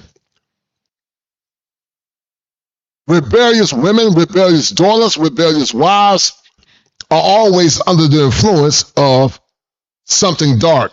When you got children that rebel against their parents and don't follow and respect their leadership, then they are open to demonic influence. When you don't respect headship, when you defy order, when you do things the way you think you want to do it, just because the person you're dealing with, you try to tell them how to be the man, then you're out of order. Because let me tell you something. If you got a father or a mother, and they might not be where you think they should be, it's not your place to correct them. You're out of order. It's your place to pray for them. If they're not abusing you or telling you to do something wrong, it's not your job to correct or teach them. And when you do come to them, you come to them in a spirit of respect and humility. Because God will bless you because of it. But we're not going back to yesterday. When my mom passed away, part of my pain was I realized that yesterday is not coming back. It's not a day in this world, guys. As a therapist, I don't see the confusion and the brokenness of so many people. You got a bunch of rebellious women, and you got a bunch of weak men. And some of you men, you're going to answer to the Most High because you're not leading your wife. Any man that leads his wife or allows his wife to operate in the spirit of rebellion, he's not a true man of God. Any man that solicits her in her rebellion is not a true man of God. You can talk about you're a man of God all you want to. You're not a true man of God because a true man of God does things based on order. You got a generation of people right now, they don't respect ancestors. They don't respect men of God. True masculine men always have conversations with the fathers, even though there's not a direct scripture in the Bible that talks about men meeting with fathers to see what their intentions are. It's not a direct scripture. But however, if you look at the patriarchal order, there are biblical excerpts that talk about how men should sit down with the fathers and tell them what their intentions are, because that shows respect to the father. That shows respect to the father. But this generation don't respect nobody. And they'll get mad at you and they'll ask you to respect them, but they don't respect you. They'll cross your boundaries, but they don't want you to cross their boundaries, which is a sign of narcissism. Because true masculine men have conversations. They sit down and tell you what their intentions are. But men that are wicked will ear hustle the daughters of those men in their rebellion so that they can continue in their rebellion. Because people that are influenced by demonic energies or demonic spirits many times are dealing with trauma and rebellion and hurt. And it takes them to the dark side. Luke Skywalker, guys, said this, even though I don't believe in pantheism or Eastern religion. But Luke Skywalker, and it happened to me one time. I went to the dark side. I went to the dark side through the pain and brokenness. My countenance changed because I was broken. I went to the dark side. And at the time, I thought it was the right thing to do. But it was getting to a point I couldn't control my behavior anymore. When I was trying to control it, I couldn't control it. I was doing things out of character because I was broken through the pain. But Luke Skywalker said that the dark side does not take discipline. It don't take no discipline to go to the dark side because you're a slave to the flesh. But the right side, which is the light side, it takes discipline. A man that lacks discipline will bring himself to poverty and shame. A man that lacks discipline will always bring himself to poverty and shame. And we got a world of undisciplined men. Because if you were disciplined, you won't tolerate disrespect. You have to be the change that you seek to be if you want that woman to change. Some of these women are operating under a spirit of rebellion. But you got to be the change that you seek to be. Trying your hardest not to be ugly. Trying your hardest not to fit in. Trying. And guys, you like what I'm doing? Show some love, please. But let me ask you, do you want to be in a place that's filled with a bunch of... Very few people know the truth about what really happened at Columbine. As the liberal media has largely ignored the truth, Klebold and Harris were actually targeting Christians. Not only was Cassie Bernal and at least one other girl shot to death after being challenged to profess their faith, but other Christians were targeted as well. Harris and Klebold virtually became everything that Manson and the culture of death preached that they should become. Eric Harris wrote, "I long to blow up and shoot everything I can. What I don't like, I waste. Feel no remorse, no sense of shame. I don't care if I live or die." In the video they made before Columbine Massacre, Klebold and Harris spoke of their hatred for Christ and Christians. What you are about to hear are actual audio recordings made before their murders. Harris said of Jesus Christ,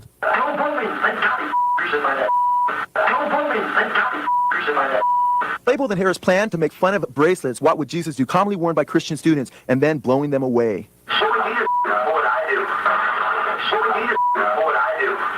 Harris then makes it known what he would do to Christians, and he did it.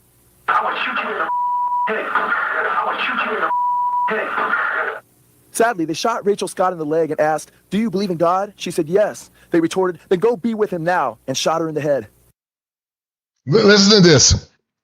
You deleted a girl that exercised her faith to believe in God, but you put a bullet in her head. You put a bullet in the head of an innocent woman. But you got some of these libertards that will support people like this. You got libertards that will say they don't believe in the death penalty for some evil and wicked like this. You know, Joe, man, going through that. Now, I wanted to point out, I put the link for the 10-hour version, which you can get on our Vimeo page in the comments here, and I'm sure we can add that into the description later. Because that's not on the 3-hour version. Right, because that is not in the 3-hour version. I'm like, wait, I think that's in our 10-hour version. So. And Joe, you also interview, is it Rachel? Cassie Bernal's dad. Cassie Bernal's, I flew to Colorado and interviewed her dad, and it was a tearful interview, man. Yeah, to think of that. I mean, it's one of those things. Christ, but ultimately, where they're calling. It's not my words. We can't give you anything, man. Hollywood's word of God. How Timothy 1:5, the parents, his wife, her parents, and her rather quickly.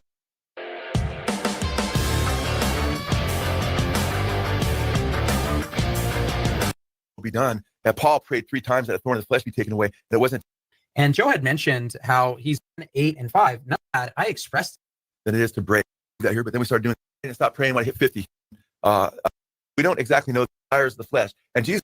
And just highlight. All right, guys. I'm not going to be with you guys. I'm going to end this stream in a minute. But I just wanted to show you guys a quick snapshot about how the spirit world is real. How this guy, Robert Westerman, actually what looks like to me was dealing with something demonic. and how the world that we remember as kids growing up is never coming back. Guys, I'm gonna drop the link. If some of you want to have a conversation with me, I would love to hear from you. Move your head. Feel free to pop through, brother, if you want to. If not, I'm gonna end this stream. But what you guys think about this stream, real quick, guys? Was it informative? Did you enjoy it? It was different. I knew it was controversial, but I wasn't trying to be controversial. But I do believe in the teachings of the faith, and I do believe that we are in the latter part of the last days. I believe that. I believe that we're in the latter part of the last days.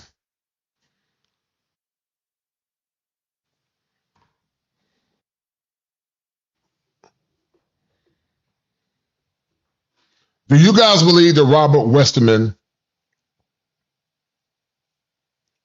Do you guys believe that Robert Westerman was demonic possessed? If you believe so, tell me why you believe it. The link has been dropped, guys. If you want to have a quick conversation, we're going to keep this under 5 minutes or 10 minutes, guys, because I'm going to get off the stream. You're right, but sure, it shouldn't be controversial. But you know what? The truth is controversial. People don't like elevated content.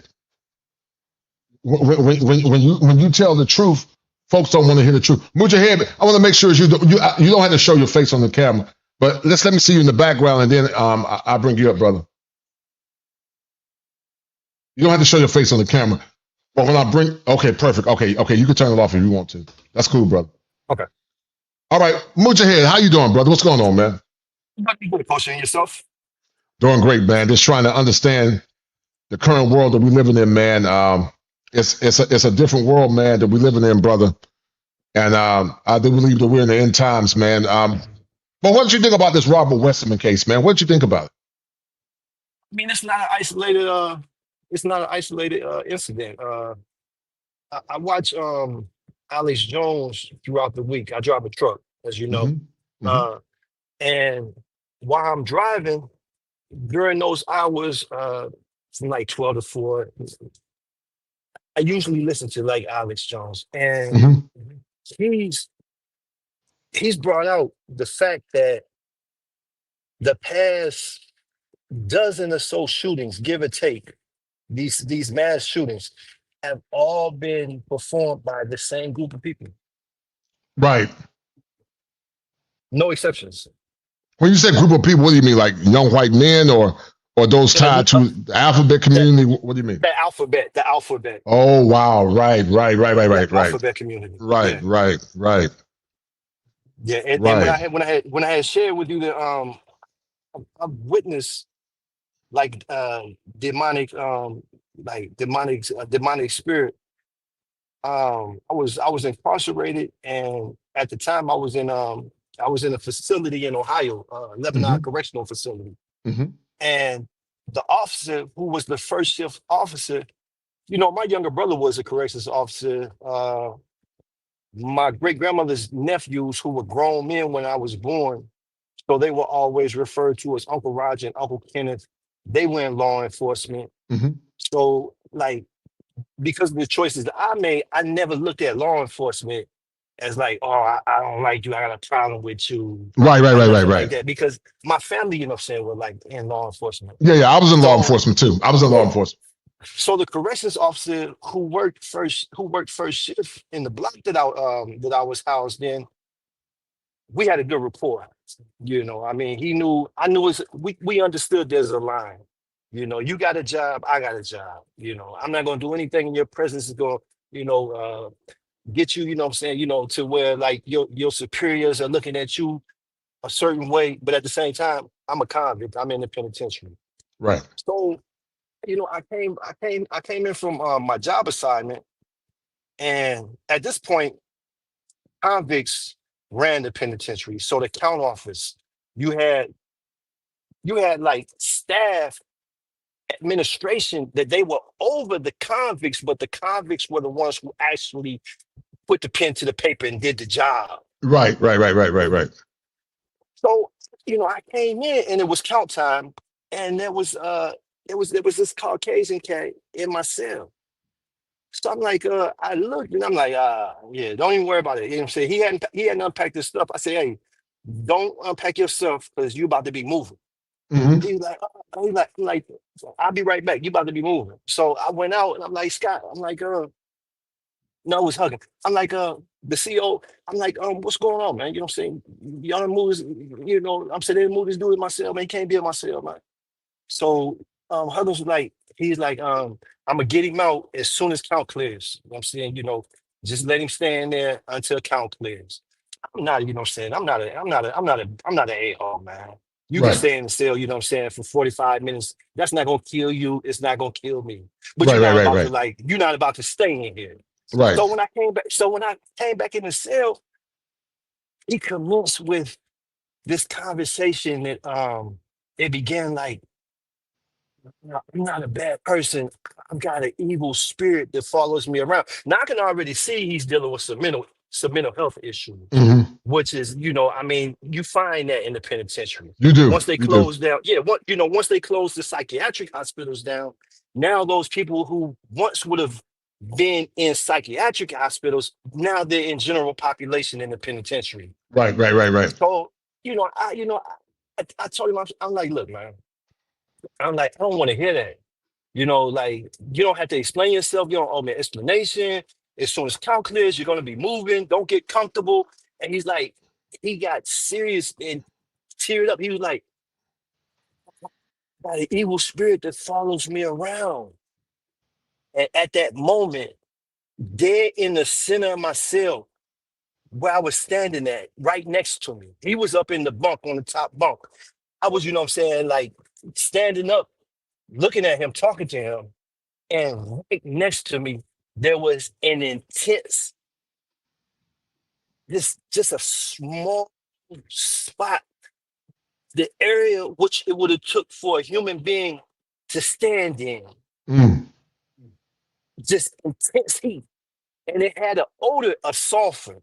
Freeze. You're doing a great job, man. This is powerful. But how did you combat the dark evil that you felt, Mujahid? How did you combat it? How did you combat it when you saw it? Because I know you smelt it, and you're consistent with what people that are going through what's called stage 4 or the 4th stage of demonic possession. And listen to what I said, guys, about the 4 stages, and Mujahid is right. He said the presence of a demonic demon begins to manifest around a place. For examples, objects moving, strange noises, and foul smells. It's the 1st stage is called infestation. What do you think about that, Mujahid, hearing that and knowing that you smelt that? You had an olfactory sense. Go ahead. I'm Muslim, so I understand the reality of of possession and demonic spirits. Right. As soon as I felt that heat and smelt that odor, took refuge in Allah. A'udhu billahi minash shaitanir rajim, which is, it's a ta'awuz. It's seek refuge in Allah from Satan the accursed. And immediately it went away. Now, once count cleared, he got his stuff, he moved on. I don't recall ever seeing him again. You know, I'm not saying anything happened to him, anything along those lines, because I mean, in Lebanon, you had 3,500 people, probably between 3,000 and 3,500 people.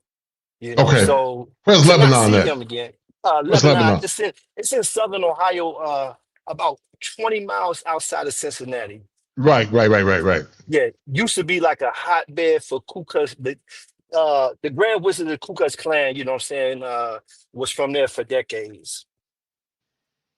You know, it was to see a person commit suicide, to see a person get killed, like that was stuff, you know what I'm saying, like you see it on the regular. So inside of that environment is already a filthy environment. It's a filthy environment. Yes, sir.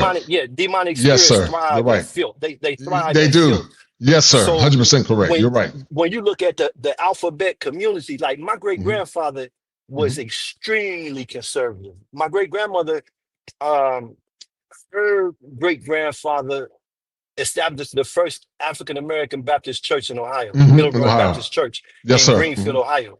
Yes, so sir. my family on my mother's side, extremely conservative. So growing up, my great grandmother, we call her grandmother. She had a first cousin that lived in Dayton. I grew up in Columbus, Ohio. She had a first cousin that lived in Dayton, Ohio, and they were really close. They were, you know what I'm saying, both they're girl cousins. So as little girls, they grew up together and they remained close throughout their lives. Right. Now, this cousin had a brother, Mac, and he belonged to the alphabet community back in the day. Mm-hmm. Now, my grandfather would never go over there, but my great grandfather would always tell her, look, call down there and tell Irma to tell Mac that you bring the kids, the grandbabies down there.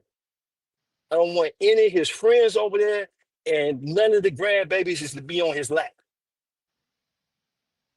This was just exercising caution. Now, Caution, right. Mac never did anything. Right. But that was because my great grandfather always kept that door closed. Mm-hmm. You know, I mean, that culture, like when you look at the alphabet community and you talk about demonic spirits and then you talk about filth, that culture, you know what I'm saying? The premises of the culture is based upon filth. The act alone is you know what I'm saying, one of the most debaucherous, you know what I'm saying, filthy, foul acts that you could imagine, that you don't even find anywhere else in the animal kingdom. Mm-hmm. You know, so to see that group of people used as a vehicle to usher in a demonic spirit, a demonic force, it should come as no surprise. Listen, now you're not around the same age. You came out of high school what year? 80, 86, 87? 87. Okay, I was supposed to came out 89, but I came out 80. It came out in 90. So you and I about 2 years apart. You know, it's always a pleasure, man, to talk to the same brothers like yourself, because you and I remember a time when things were normal. I grew up in the church. I grew up like Church of God in Christ, Pentecostal holiness. And there was a time, Mujahid, where the church operated in power. I still believe the church has power. I believe that Christ is the Messiah. I don't debate with nobody that disagree with that. If they don't believe he's not the Messiah, but that's their opinion. I'm not going to debate with that. Believe what you want to believe. But you and I both, brother, grew up in a time where we saw normal, Mujahid.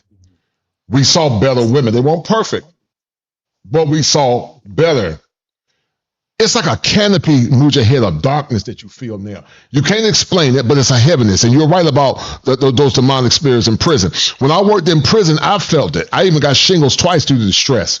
You can see that dark look in their eyes. And back when we were kids, Mujahid, your worstest person now is the average person in America. Am I right or wrong? The worst person back then, Mujahid, is typical of average folks now. Talk to me if I'm wrong, brother. Educate me if I'm not wrong. I'm saying you're absolutely right. You're absolutely right. I mean, you look at it and it's like,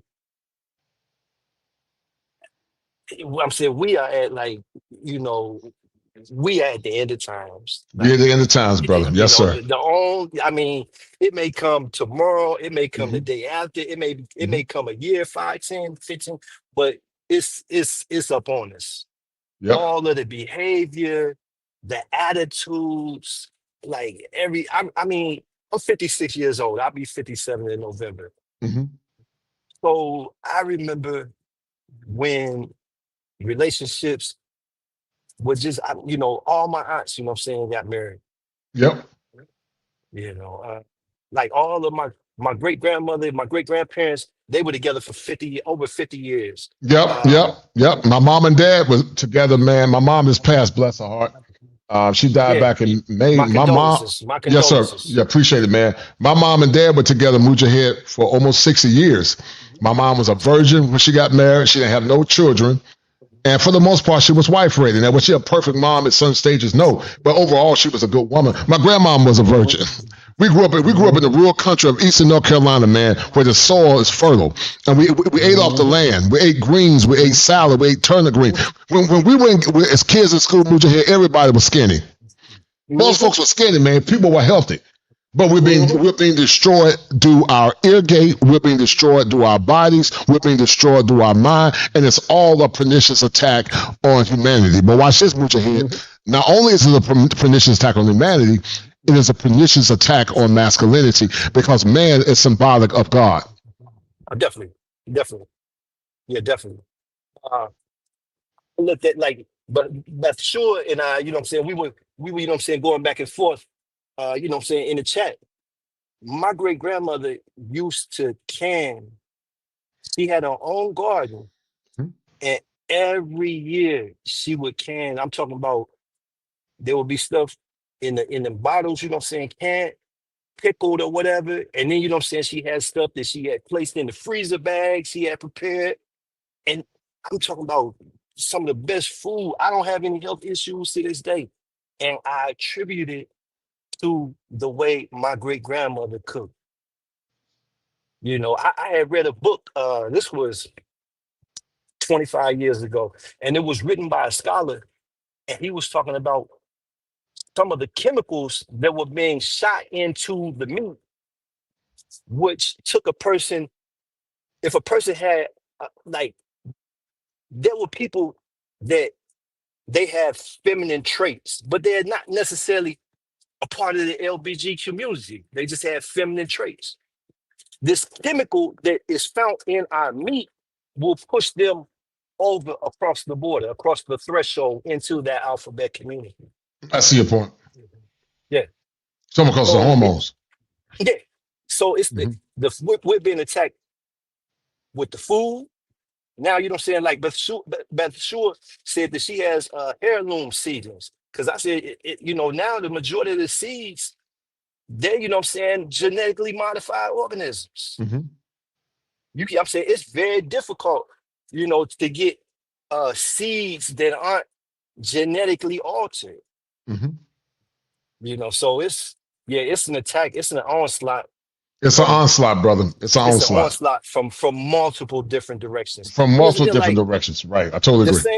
The same way we're not allowed to, well, now that Trump's come into not power, because I'm saying there's only power in one place. But now that Trump has, you know what I'm saying, taken on authority, now, you know what I'm saying, the freedom has returned to somewhat an extent to where, you know what I'm saying, we can express ourselves.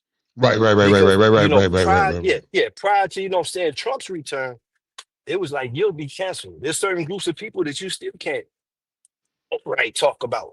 You know, the one that we had to refer to as the alphabet. The other, you know what I'm saying, that they're responsible for, you know what I'm saying, because they control the academics. And the academic, there used to be a time when person who suffered from the alphabet disorder, they were placed in a psychiatric hospital. That's true. The first, you know what I'm saying, volume of the Diagnostic Statistics Manual. Number three. Number 3? Yeah. Yeah, it was, you know what I'm saying, you know, when I was in college, I had a psychology professor who had brought it in and showed us. It was like a timetable chart. You go down the side and you look for, you know what I'm saying, like a symptom. And then you come across the bottom or the top, however, you know what I'm saying, it was structured. And you look for a symptom. And when you find 2 symptoms that a person was displaying, you come down and where they meet, that was your diagnosis. So you got a person like that, you know what I'm saying, where, you know what I'm saying, to say clothing. And you go out to the top and you got a person that like to have engage, they like to copulate with the same sex. And you come down and you had your diagnosis right there. Well, you know, what we're seeing, man, is what we're seeing, Mujahid, is this. It's what theologians call the spirit of the Antichrist. Definitely. When my mom passed, man, I was crying because of my mom, but I knew she's with Christ. I know she's with the ancestors that died in Christ, and she's with the saints that died in Christ. But I think the reason why I was crying so much, Mujahid, was that I was crying because yesterday ain't never coming back. You know, the Beatles made a song back in the 60s, and they said, yesterday, love was such an easy game to play. Yeah. Now I know that I'm on my way. I believe in yesterday. Them days ain't never coming back, brother, until some cataclysmic happen. In the Christian faith, we believe in the coming of the Messiah. The Muslims believe in the Mahdi. That's what they believe in. And the return of Isa. We believe in the return of Isa, Islam, Jesus, peace be upon him, and the Mahdi. Right, exactly. The Mahdi first, and then, you know what I'm saying, after the Mahdi, then, you know what I'm saying, when the end is here, Isa, Jesus, peace be upon him, alayhi salam. Yeah. Right. And so And so it's convoluted, man. It's extremely convoluted, brother. It's convoluted. I don't know if you're married, but what's been some of your struggles, man, in dating and marriage, but not only dating. I'm sure you dealt with some women that you felt strong demonic energy from, and so tell us about that as well. Oh man. Now I'm saying, I mean, as you know, I was away. It's not a badge of honor, as a young man coming from where I came from, when I was young growing up, we viewed it as a badge of honor coming from the inner city. And then by the time you become an adult mentally, not just physically, but when you take that journey as far as that mental and that spiritual and that emotional journey, and you reach adulthood, then you realize, okay, this is not a badge of honor. This is a scarlet letter. So having gone through that and come home, one thing that happened was when I left, I was with a young lady, and we had already made plans, had already proposed to her, and we were in the process of, building a life together and getting married. And what I'm saying, my life, my life it went a different direction. And I ended up getting incarcerated, and we had already planned to get married. So we got married while I was incarcerated. Right. Horrible idea. Horrible idea. She disappeared, vanished, fell off the face of the earth after I was away for about a year. I remember getting a letter, and it was like, oh man, I don't remember how many pages it was. I don't know how much postage she had to pay for it, but I know she had to pay extra postage. Long story short, she went on to tell me that she had got involved with this guy or whatever, and was pregnant, yada Oh, yada wow. yada yada. Wow. I went through, what I'm saying, like I went through super simp mode. Oh, I love you. And now keep in mind, I'm doing 10 to you 25 were years. you were the super simp mode. I went through super simp. I went through super simp mode. That's Right. why I'm able to laugh. I'm able to laugh about it because I survived the scenario that I've seen guys, take themselves out behind. So, we went through our little thing, and I used to make threats. I'm gonna do this to myself, and I'm gonna do it. And she's like, "Okay, call me when you get finished." I'm like, "Damn, this bro really don't care about me." So I ain't do nothing to Wow. myself. Didn't attempt to do nothing to myself. Made it through that situation. And her and I, we went out, I was in the penitentiary. Live your life, do what you do, don't stop. It's too late now. So she went on to have like a basketball team. I don't know, maybe a football team. And I came home, and she found my number Hey, somehow. hold on, Mujahid. Mila, I got to see your face in the back there. I don't know if Okay. you fake or fraud. So hold up, Mila. I need to see your face. Mela, I got to see your face in the back, please. Do the crazy folks coming up here. So if you can show me your face in the back there, him or her, I'll bring you up. But you don't have to be on the camera when you're if you don't want to. But I got to see your face in the back. So you can't show your face, okay? Well, I'm gonna have to drop you down there. Go ahead, brother. Yeah, so I came home, and I got my CDLs after I was home for about I don't know, maybe 6 months.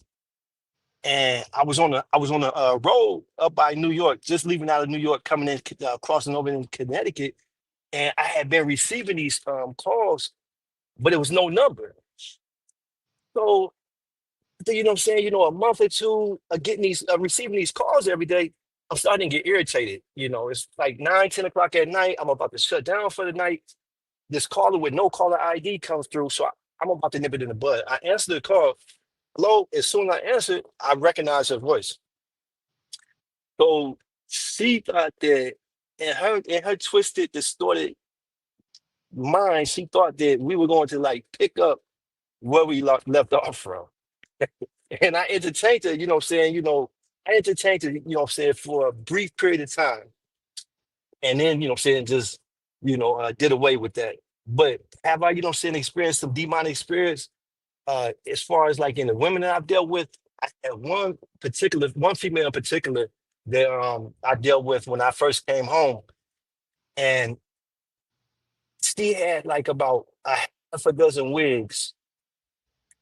And I swear to God, I knew who I was dealing with when I came in from work. based upon whichever wig was missing. Mm-hmm. Each wig had its own personality. Mm-hmm. Mm-hmm. Yeah, each wig had its own personality. When she put that wig on, she assumed the personality of Yep, that yep, wig. yep, yep, yep. I believe in that, brother. And I'm gonna tell you why. They were talking about like in the Hindu temples, man. They give homage to the gods in the Hindu temple, and so when you take on somebody else's hair, then you're taking on the spirit of that person. Mm-hmm. You're taking on the spirit of that person. And I believe that. So the different personifications that you saw, what did you see in those different personifications? Now she had a little bob. She had a little bob wig, and I knew that was Sybil. It was. I was in physical. The other wigs was pretty. They was pretty cool, but that bob, that was Sybil. When she had that bob on, I knew it was some problems. It was about to be, you know what I'm saying, some physical confrontation. From day one, I let her know, like, I'm fresh out. We're not going to be in a relationship. We'll never be in a relationship. You're not the caliber female that I would ever be involved with in a relationship. However, I'm fresh home. I want some box. You got box. You know what I'm saying? So You want some of that toxic box. I'll beat the box. But beyond that, there's no grounds for a relationship whatsoever. None. And I'm letting you know that up front. So she was fine with it. But then it went on to after, you know what I'm saying, a week or two to possession. Was trying to monitor, you know what I'm saying, my whereabouts, what I was doing, who I was speaking to, which was inappropriate because I'm working. I came fresh out the joint working. Every Right. week I used to get, you know, for a tip service, uh, working like 10, 12 hours a day, like 6 days a week. So, you know, every week I'm throwing, you know what I'm saying, a little piece of money. I'm staying in Dayton. My brother was dating her sister, and they were living in Dayton, Ohio, but she was from down in South Carolina.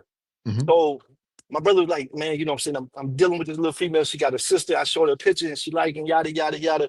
Anyway, that was one of the most demonic spirits that I've dealt with since I've been home. Wow. And I knew who I was dealing with based upon the wigs that she was wearing. Right. Yeah. She had them demonic wigs, and I believe, man, that you know some of those women when they start wearing that hair, that hair is given to idols, man. Paul said behind every idol is a demonic spirit, so it's been given to idols. And who's to say that the spirit behind that hair is not being transmuted into those women? Who's to say that? What's it? I'm not gonna say fear, but how do you deal with the dark oppression that you feel in the world, man? Besides prayer, how do you deal with this dark oppression, man? Coach, I stayed to myself. Right. You know, I'm a Sigma. I was a Sigma before I even knew what a Sigma was. I've always been like, there was a time in my life to where I had my barber's license, and I used to cut hair.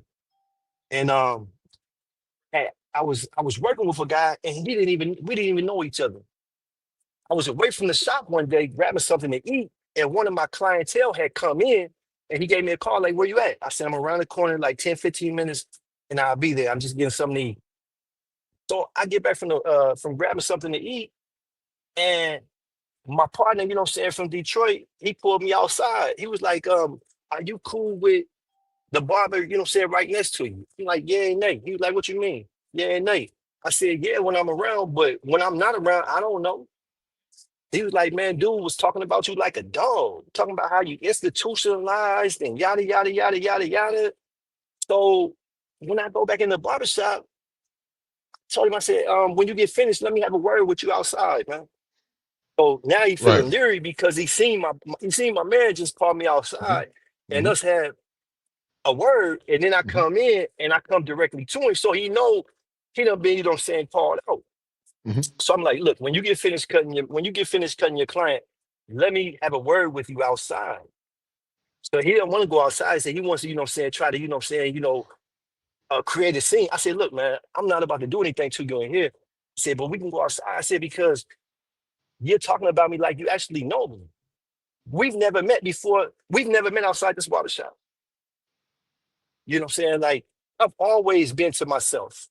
You know what I'm saying? When you make statements about a person, you need to know that person. Like, I've never been the type of person I've never been loud and boisterous. I've never been the type of person to run around in groups of, I've never, like that's not me. I'm quiet, soft spoken, easygoing, laid back. I don't like, to be around a lot of people. I enjoy my my my my solitude. Your solitude, right. Now, I enjoy, some good company occasionally, but I don't want someone up under me 24/7, nor do I want to be up under someone 24/7. Respect, Same. respect. Even in a relationship, I gotta have I gotta have, like if it's a man cave, I gotta have someplace to go and recharge. So I look at it like I just, my policy is to, I stay in this truck. When I jump out the truck, I'll be at the conclave. I'll be there Thursday night. I'll be there Friday morning. Yes, sir. But I enjoy my solitude, and I gave up on the idea of a relationship with a Western woman. As far as like the things that we had when we were younger, those things don't exist today. Don't exist, Right. right. The only thing today would be a passport. That's it. Because as far as like going out, and another issue I have is like I'm not dating a female that was getting ran through when I was in the penitentiary. Yes, sir. Right. Yeah, I'm not those nights, for 25 years, for 306 months, I laid my head on a pillow in the penitentiary. Some nights I was in the hole to where it wasn't nothing but concrete. But for 25 and a half years, it was gone. So if a female was out here getting ran through for them 25 years, don't think I'm coming and we're about to pick up like that, and that didn't occur. Right. I pretty much dated younger. The females that I have been involved with have been younger. For the most part, they've been younger. I had a pediatrician up in Detroit that I dealt with, but she was age appropriate, but she was crazy, not possessed, but bipolar. So you look, you think that okay, this person, has this title, they have this education, that would exclude them from suffering from something, and it doesn't necessarily work that way. Yeah, and you know what I find baffling before I let you go, man. I appreciate you popping. You did a great job. I'm going to clip this and bring it up because I enjoyed your conversation. But back in the day, men demanded more from women. You got chicks now, man. I mean, you'll be hard pressed, Mujahid, man. If you got a woman been with under 5 guys in this day and age, that's a unicorn. Yeah, I'm not saying they don't exist, but that's a unicorn. 10 is pushing it, but that's like okay, you don't like it, but okay. But even though I think 10 is too many, it's all right. It's like okay. I mean, you got to be realistic. But man, you got chicks that's been with 20, 30, 40, 50, 100 men now, man. And they come into the relationship. 10. Right. Go ahead. No, I'm sorry. I was just thinking, aloud, even at 10, she's not going to be able to pair bond. It's possible, but I think it's possible. So this is what I believe, Mujahid. I believe if she's been with, say she's been with 10 guys, was 1 or 2 times, she got a better chance. But she's been with 10 guys over a span and they were hitting it on a regular basis consistently, then I will agree with you. I would agree with you if it's been consistent. But do you have kids, man? And what would be your standards for a wife if you did get married again? Because you got chicks now talking about man pay all bills, but man, you're not a virgin, you're not getting all your bills. Nah, we're gonna prorate this thing. We're gonna prorate it. I have one son. He's 34, and I've got 34. I've got 2 grandchildren. But his mother, said she did a nice one, as far as like me being away, and it was, I had stopped dealing with her before I got incarcerated. Right. She was pregnant. I didn't know she was pregnant. When I got incarcerated, found out she was pregnant. As far as I'm concerned, in my mind, we'll always be cool, but never like on the relationship side. And because I wasn't interested in a relationship, it was, oh, he didn't want to be with us. Like, that's sick. Like, you putting my son and like an incestuous, because I don't want to be with you sexually. I don't want to be with my son. That's weird. Mm-hmm. Like, I mean, you know what I'm saying? That, you know, but uh, I don't know. I'm looking forward to like the conclave because the brother, you know what I'm saying, from Colombia, he has the and it's not just him. I'm looking forward to meeting all of y'all. But Andre, I believe it is, Love Crossing Borders. Mm-hmm. You know, he has, you know what I'm saying, I know you had an experience, you have your passport, but he actually lives down there, and you know what I'm saying, like on it every day. He's integrated into Colombian society. So I'm just interested. It's not necessarily that I'm looking at Colombia. You know, right now I'm just trying to determine where I want to go when I, you know what I'm saying, make that jump. And I'm not saying permanently, but when I do travel abroad, you know, where do I want to go? There was a time when I wanted to go to Africa.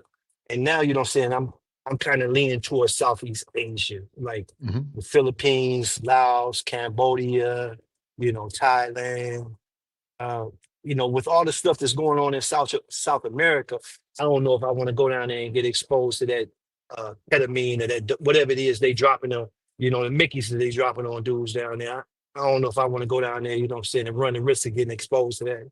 You know, so I'm thinking, I'm leaning towards like Southeast Asia, you know, but as far as marriage, I don't think so. Because I don't see any benefit. I don't see any benefit at this point. You know, you know, I'm 56 years old. You know, what's the need in getting married? Mm-hmm. I don't need, you know, I don't need, I'm content. I don't need anyone to bring me peace. I was dealing with a young lady, and she's in the truck with me. And she just stressed me out to the point to where I had to get her back, you know what I'm saying, to where she was from. I'm not asking you to bring peace. I'm not asking you to bring me peace. That's my responsibility. The only thing I ask is that you not disturb my peace. You serve your piece right. And it's something like, man, when you get close to our age, man, you know, your testosterone levels start dropping. You just ain't got time for no drama, man. You say, look, you like, listen, if you want to go ahead, go like the old folks say in the South, go ahead. You just go ahead. Just go ahead. Because I ain't got time to be dealing with no headache, man. No. And if you're getting a chick at our age, man, you're not getting nothing special, no way. I mean, compared to what my mom gave my dad and but my grandma was a virgin when she got married. My mother was one. Being a virgin was the gold standard back in the day. And men didn't pay the bills. But even if she was a virgin, it's hard to pay all bills due to the economy. And so, you know, you got chick telling me they want a man to pay all bills. Okay, well, man, how many bodies you got? You got children. But they'll get mad. Anytime men have standards, they get mad. And I've never seen so many men now that are simps, man. They don't have no standards, man. They take anything, man. They take anything. Once you reach, like I got some partners, I got some family members, I got a younger cousin I always talk to. But you know, and I share with him that like I don't have any like performance issues at all. Mm-hmm. But once you been around the sun, it's life 50 times, right? Then you shouldn't be led by your libido. Right. Because, you know, even though I don't have any problems, it's still not what it was when I was 18, 19, 20. And it's a yes, good sir. thing. It's a good thing. Man. Right, There's no reason in the world why I should be led by, you know what I'm saying, my libido when I've lived long enough and I've seen enough things. Right. To where you pick and choose my shots. Mm-hmm.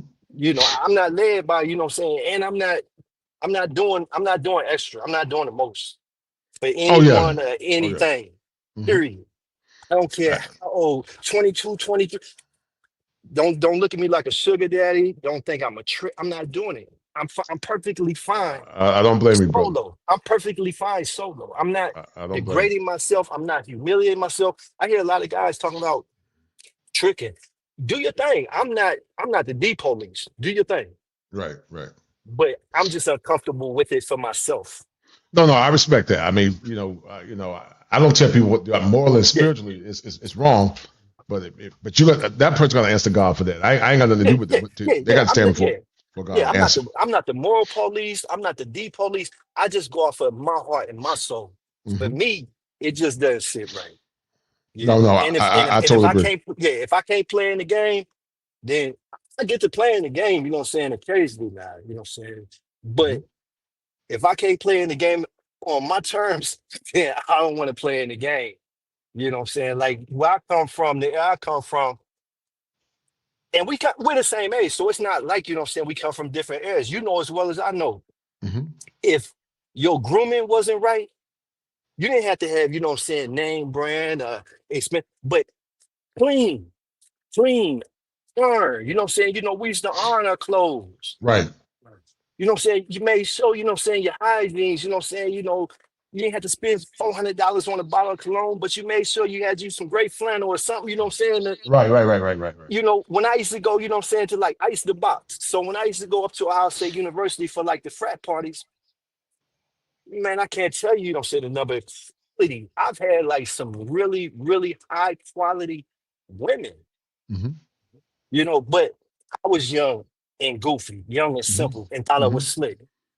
You know, like when I used to go to Ohio State University, I didn't attend Ohio State, but when I used to go up on the campus to attend these frat parties, the females, they had football players, they had basketball players, they had track, but they didn't have fighters. They didn't have boxers.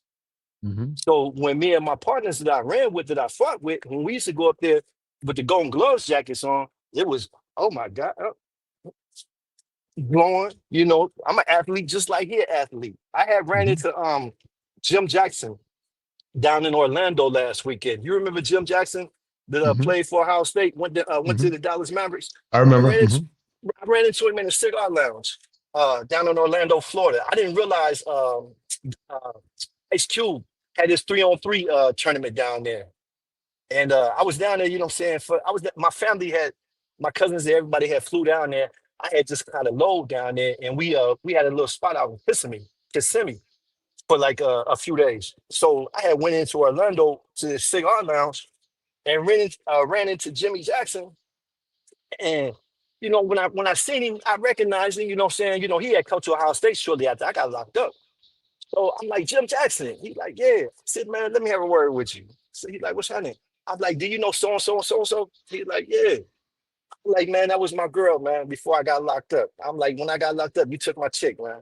We laughed, took a picture, and you know what I'm saying? I mean, kept it moving. But I've had some quality, bro. I've had some quality, Right. So at this point, to look at wigs, eyelashes, the attitude, like everything you see on social media, everything you see when you go out in public, it's trash, man. It's trash, man. It's trash, man. Man. It's trash.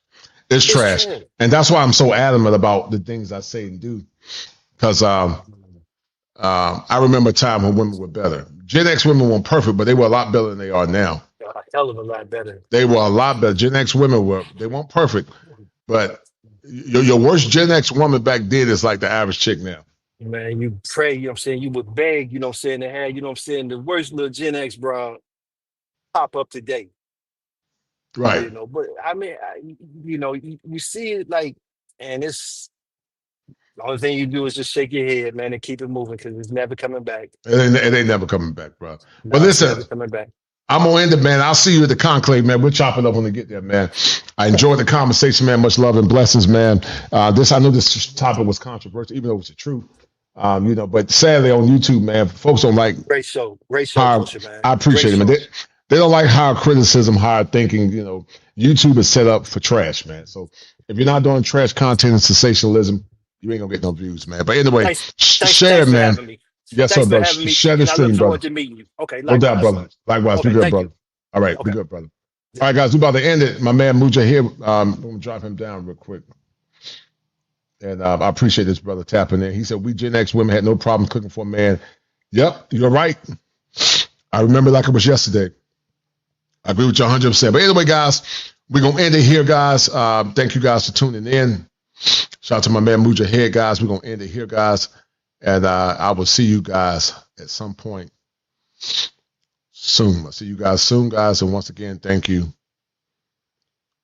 for tapping in. Okay, where's this? Follow me, baby.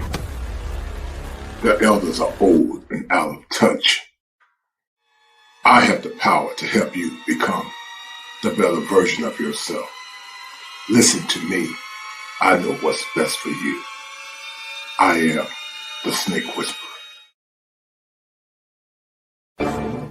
fire for your mind. Kosher clinician. Aside to become the kosher clinician, the story and the war cry behind the kosher clinician was similar to some of the struggles and the pains that I've been through as a man. And some of you men are still going through that right now. There's a philosophical term called an existentialist crisis. Basically what that means is that you begin to ask yourself the question, why am I existing? What is the purpose of my existence? And I think that's been the story of a lot of men that have not been more or less raised or under the tutelage of masculine men. One of the greatest indictments, guys, about the manosphere is that people assert and assume that the manosphere pushes misogyny and hate. But the manosphere is not responsible and was created a silo as an affront to women or black women. But the manosphere was a response to the pain and suffering that many black men walk on through and continue to go through as we speak now. Once again, gentlemen, we are going through an existential crisis. Our country is in trouble. Some of you are in trouble, mentally, physically, and emotionally.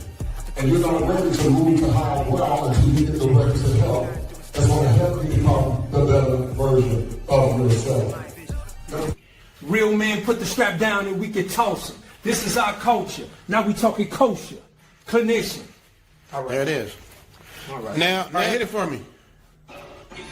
And it ain't culture. 7 in hell is what they taught you. We'll put them, and you can back up in young dose. Kosher. Clinician. All right, stop that. All I want you to say is, if it ain't 7, it ain't kosher. Say that first, okay? All right, you ready? Start over? Yeah, start it. No. Okay, if it ain't 7, it ain't kosher, and... If it ain't 7, it ain't culture. Okay. Heaven and hell is what they taught you. Okay, perfect. Do that again, but give me a little attitude. If it ain't 7, it ain't culture. All right. Okay, you ready? Mm-hmm. And action. Young heads picking back up in young dolphin. This is our culture. Now we talking kosher. Clinician. That was cool. If it ain't 7, it ain't culture. Heaven and hell, that's what they taught you. Real men put the strap down and we can toss them. Young heads picking back up in young dolphins. This is our culture. Now we talking kosher. Clinician, masculinity issues. Asking fathers who miss you. Mama drama don't kiss you. All a part of the ritual. This is how they get you. Separate the men, women clipping babies pretend to. Damn. Lovers, haters acting like vultures. If it ain't 7, it ain't kosher. If it ain't kosher, ain't right, gotta divorce us. If it ain't 7, it ain't kosher. If it ain't kosher, ain't right, gotta divorce us. If it ain't 7, it ain't kosher. If it ain't kosher, ain't right, gotta divorce us. This is kosher condition. 7 wonders, the whole world gotta listen.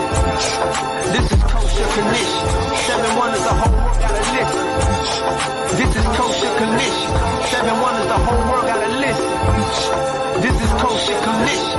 7 wonders, the whole world gotta listen. Listen. Listen.